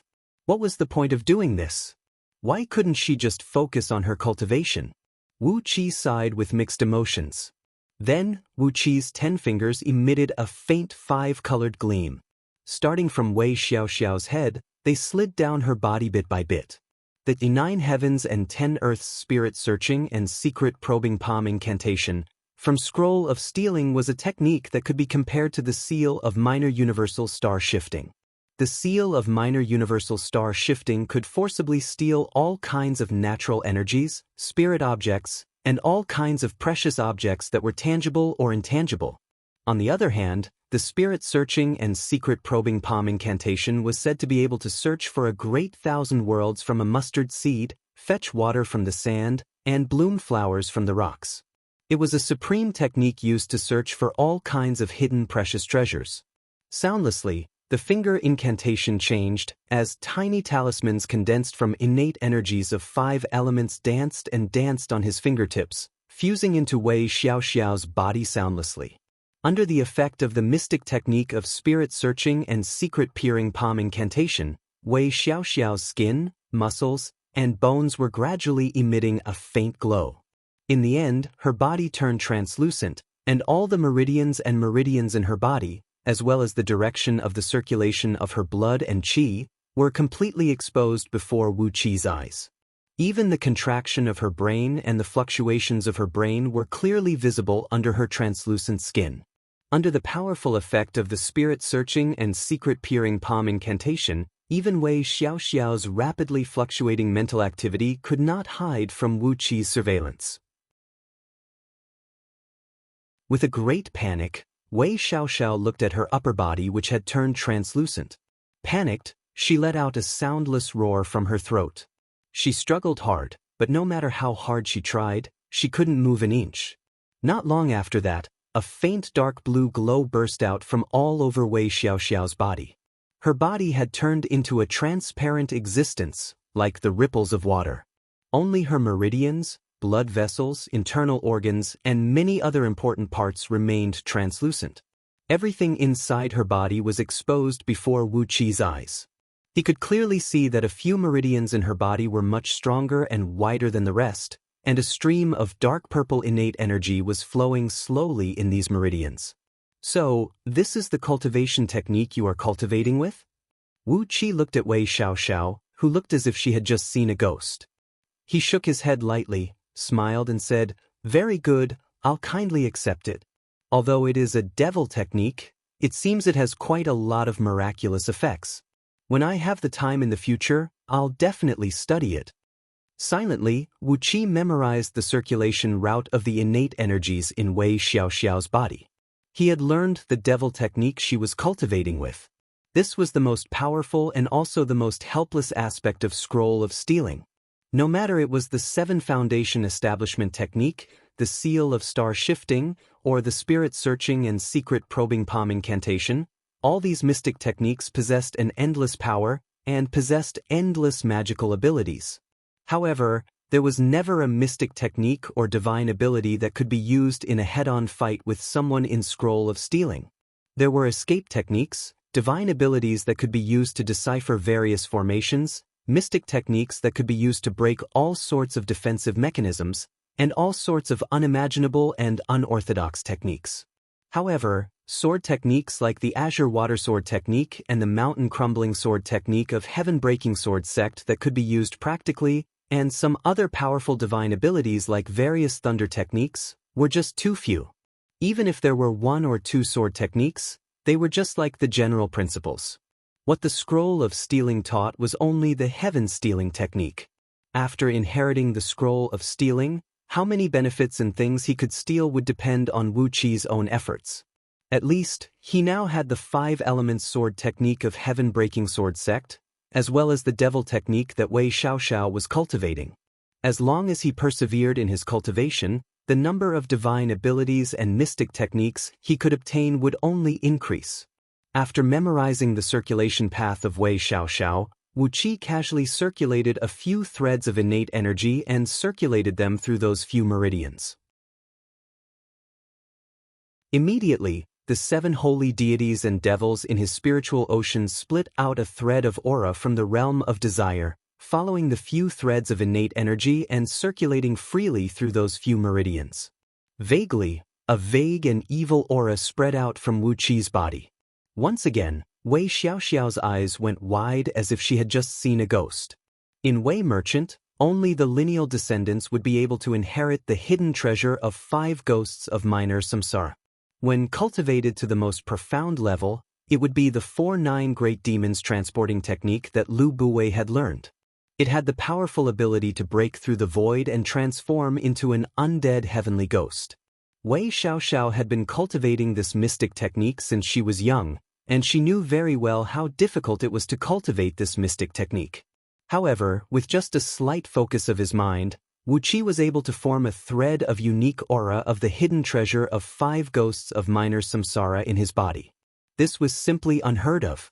However, Wu Qi was too lazy to explain to Wei Xiaoxiao all the magical techniques found in Scroll of Stealing. A 5-colored gleam flickered in his eyes, as he discovered a clump of green shadow that was beating rapidly on top of Wei Xiaoxiao's heart, transforming into a green ghost head and biting at her heart meridians from time to time. It was the true form of the black skeleton summoned by Wei Xiaoxiao. When the black skeleton was destroyed, The true form of the devil suffered a severe injury. As it had lost the suppression from the talisman, the true form of the devil immediately rebelled in Wei Xiaoxiao's body, devouring the energy in her heart meridians and extracting her blood essence. He snorted coldly, then casually performed a few incantation gestures, transforming them into a small white hand that reached into Wei Xiaoxiao's body and pulled the green devil out from her body. The fist-sized devil was shapeless and incorporeal. Occasionally, it would transform into a green ghost head, roaring and baring its teeth at Wu Qi. Wu Qi just sneered and sprayed out a thread of divine flame of order, completely crushing the evil will in the devil's body. It was the pure fiend energy from the heavenly fiend realm that had condensed into the body of the devil. When Wu Qi swallowed this clump of fiend energy into his body, the 7 holy deities and devils in his spiritual ocean immediately cheered and swarmed forward, devouring all the fiend energy. In just the time of a few breaths, the 7 holy deities and devils had condensed into their real bodies, which were just like miniature versions of Wu Qi. However, their faces were filled with various greedy, ferocious and angry expressions, and their bodies were filled with all sorts of evil intents. The 7 holy deities and devils were sitting cross-legged in the middle of Wu Qi's spiritual ocean, and right below them were the actual manifestations of the 5 innate energies, namely water wave, gold mountain, wood forest, flame ocean, and desert. Suddenly, Wei Xiaoxiao's body, whose body was twitching violently, calmed down, and the twisting, worm-like patterns underneath her skin had vanished without a trace. She breathed out a deep sigh of relief, then gave Wu Qi a flattering smile. She wanted to say something, but Wu Qi paid no attention to her, and just kept using the spirit-searching and secret probing palm incantation to continue examining her body. She truly deserved to be the person in charge of Wei Merchant in Great Yan Dynasty, the lineal granddaughter of Lu Buwei, the treacherous hero of the generation. The good stuff possessed by Wei Xiaoxiao had simply made Wu Qi speechless. There was an acquired spirit pearl of fire element in her spiritual ocean. The bowl-sized pearl was bursting with heat, and wherever it went, even metal and rocks would melt into liquid. It was a mighty power. However, it should be a soul-lodging item given by Lu Buwei to Wei Xiaoxiao to suppress her divine soul and evil will, as Wei Xiaoxiao herself did not have the ability to control it. Using the seal of star shifting, Wu Qi extracted the pearl from Wei Xiaoxiao's body. He wiped away the thread of divine sense contained in the pearl, hastily refined it, and swallowed it into his stomach. Silently, he exercised the qi circulating technique of 5 elements, wrapped the pearl with his innate energy, and slowly moved it to his dantian. Immediately, a scorching hot stream rose from the pearl, flowing quickly through Wu Qi's meridians, while the qi circulating technique of 5 elements began to circulate on its own. Wu Qi was overjoyed. With this pearl as a disguise, no one would doubt that he could raise the qi circulating technique of 5 elements to the peak stage of Xiantian realm in a short period of time. A spirit pearl condensed from acquired energies was a rare and precious treasure. Although it could not change one's physique like an innate spirit item, it did have the function of increasing the speed of one's cultivation. Together with the few Jindan he obtained today, if he could beg Princess Zhanglu to protect him as a disguise, it would be reasonable for him to raise the realm of Jindan realm in a short period of time.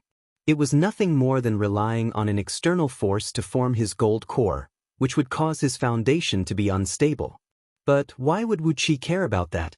Apart from this acquired spirit fire pearl, there were also 2 flying swords of lower-tier magical treasure level and a coin of lower-tier magical treasure level.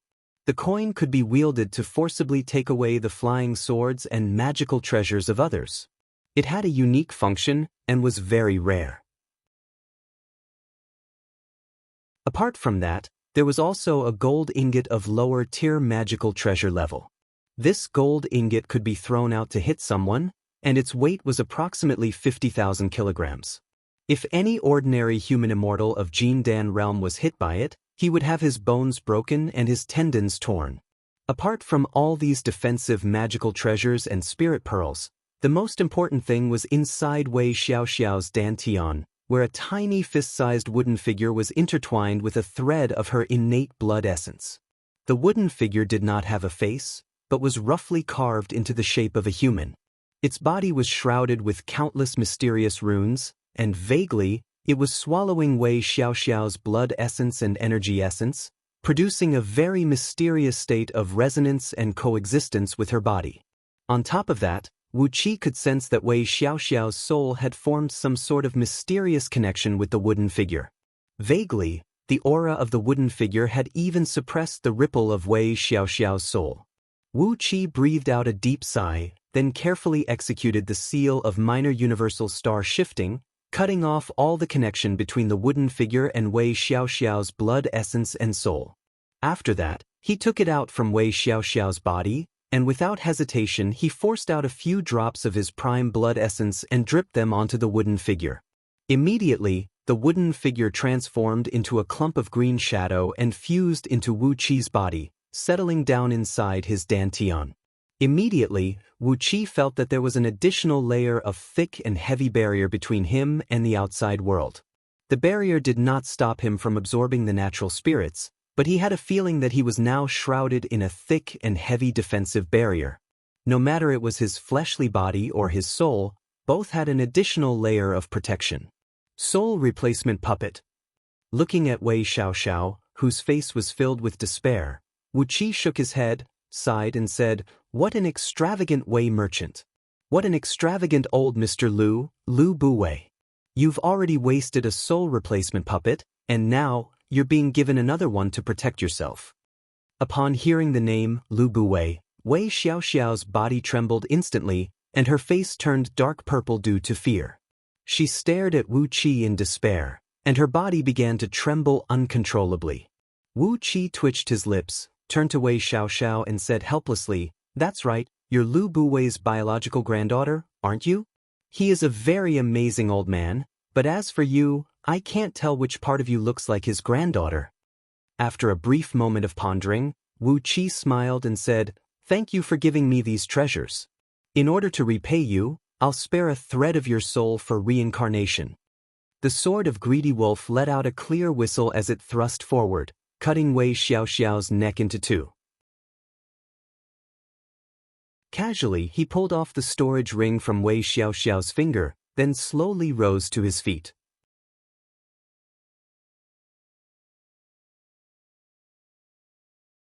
Chapter 153. Apart from the treasures carried by Wei Xiaoxiao, Wu Qi found a total of 17 pieces of lower-grade magical treasures, over 230 pieces of upper-grade, middle-grade, and lower-grade magical items, 578 talismans of various colors, over 2,000 pieces of energy stones, over 200 bottles of poisons, knockout drugs, and aphrodisiacs, and over 300 bottles of medicines for internal and external injuries. However, he did not find even one medicinal pill that could restore his innate energy, as all of them had been consumed by these cultivators who had been working hard to excavate the iron wall. Looking at the surrounding iron wall, which was now riddled with holes and hollows, Wu Qi casually recalled the silver lotus, shrunk it to the size of a fist, then focused all his strength and smashed it onto the iron wall. The silver lotus sunk deeply into the iron wall. After that, Wu Qi cast an incantation gesture, causing the silver lotus to suddenly expand to over 100 feet in circumference. In the next moment, a large piece of iron wall collapsed with a loud rumble, and was crushed into powder by the rapidly spinning lotus petal-shaped halo. At least 300 pieces of spatial breaching spirit gold flew out from the shattered iron wall. Wu Qi let out a loud laugh, then repeated the same action. It was indeed very convenient to have an innate treasure of spirit item level with him. On top of that, the silver lotus itself was condensed from the purest gold element energies, which made it many times stronger and sharper than the iron wall. As if he had gone mad, Wu Qi forcibly expanded the original 1,000 feet circumference pit to 2,000 feet, and revealed about 2,000 to 3,000 pieces of spatial breaching spirit gold. After piling all these spatial breaching spirit gold into a small hill, and piling up all kinds of crystal cores condensed from the accompanying gold element energies into a small hill that was at least 10 times bigger than the previous one, Wu Qi gave his achievement a careful look, then nodded his head satisfyingly. He tidied up the place for a while, then put all the most valuable magical treasures, medicinal pills, and talismans into Wei Xiaoxiao's supreme-grade storage ring, then hung it on his wrist with a thread of ice silk. After that, Wu Qi frowned and took out a flying sword of lower-grade magical item level and a few explosive talismans. After slaughtering so many people, I can't come out unscathed. Letting out a long sigh, Wu Qi resigned himself to his fate. He grabbed the flying sword and fiercely stabbed a few times at the thick, non-fatal parts of his body.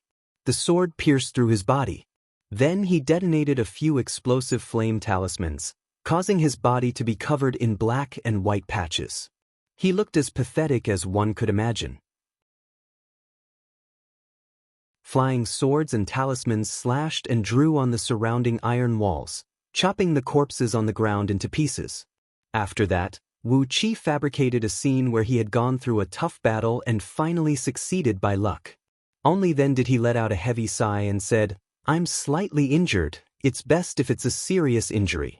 Not only will it be more reasonable, it will also be more meritorious. If it wasn't for this mine, I wouldn't have bothered to waste so much effort." This was the iron mine in Lu Qingfeng's territory, where the spatial breaching spirit gold had been excavated, and its value was simply immeasurable. Logically speaking, such a strategic resource would definitely belong to Great Yan Dynasty. However, Wu Qi wanted to shatter this logic, allowing Lu Qingfeng to continue managing this mine. The spatial breaching spirit gold represented an endless source of wealth, an endless supply of energy stones, spirit pills, talismans, and magical items. Wu Qi had no idea how long he would have to stay in Great Yan Dynasty before he could leave. However, as long as he stayed in Great Yan Dynasty, he would never be able to live without power and wealth. Without a doubt, this mine would allow his power and wealth to soar to a great extent, while Lu Qingfeng's political resources would skyrocket as well.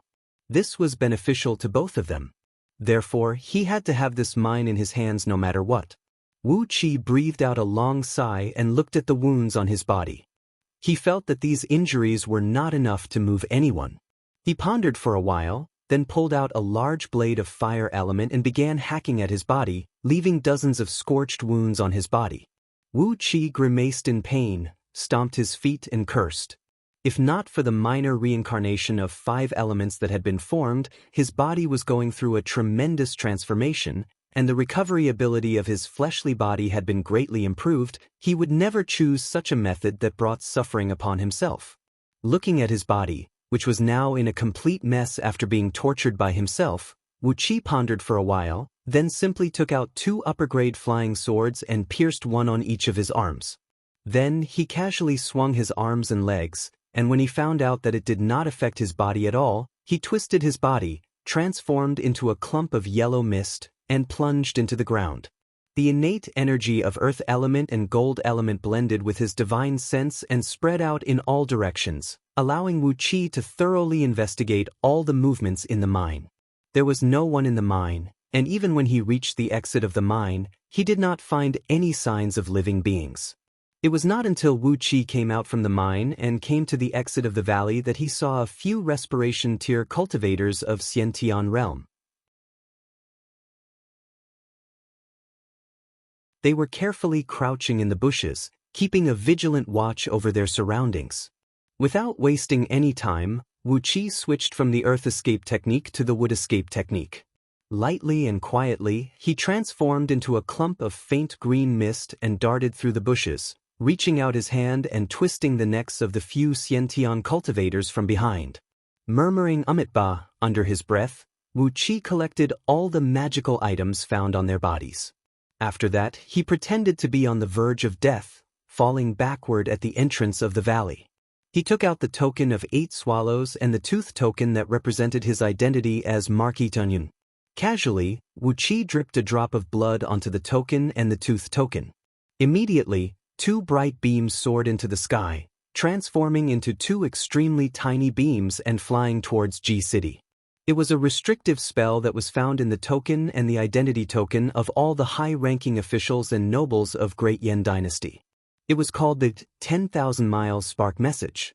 As long as one dripped a drop of blood essence onto it, an urgent message would be immediately sent to G City, and the city would arrange for the rescue force according to the status of the token and the identity token. The token of 8 swallows was a special token that was equal to the status of Chief General Jingku and the other generals. Wu Qi was pondering that the rescue force should be arriving soon. Lying at the entrance of the valley and feeling extremely bored, Wu Qi simply grabbed the corpses of the few Xiantian cultivators and cut them open with his sword, spraying the warm blood all over the ground. Naturally, his body was also covered with blood, looking like a tragic scene of someone who had just survived a bitter battle. After waiting for less than 1 hour, a rapid noise of wind piercing was heard coming from a far distance. A nearly 1,000 feet long golden beam was seen approaching at top speed, surrounded by a few white and green beams of similar scale, and nearly 1,000 bright beams. Further away in the sky, there were even more sword beams flying towards them. However, their flying speed was slightly slower, and there was still quite a distance between them and Wu Qi. Looking at the approaching sword beams with astonishment, Wu Qi could not help but cry out in astonishment, "Yen Dan is here personally? Is it really necessary?" While he was staring blankly at the approaching sword beams, Yen Dan, Jing Ku, Gao Jianli, and a few others had brought nearly 1,000 Jin Dan human immortals and landed at the entrance of the valley. Wu Qi could not help but feel his scalp go numb. Nearly 1,000 Jin Dan human immortals. Was this the true overall strength of Great Yen Dynasty's imperial clan? On the surface, Heaven Breaking Sword sect only had 36 Jin Dan human immortals. Furthermore, Heaven Breaking Sword sect was the strongest sect among all 13 immortal sects of Great Yen Dynasty. If that was the case, all these sects only had at most 500 to 600 Jin Dan human immortals?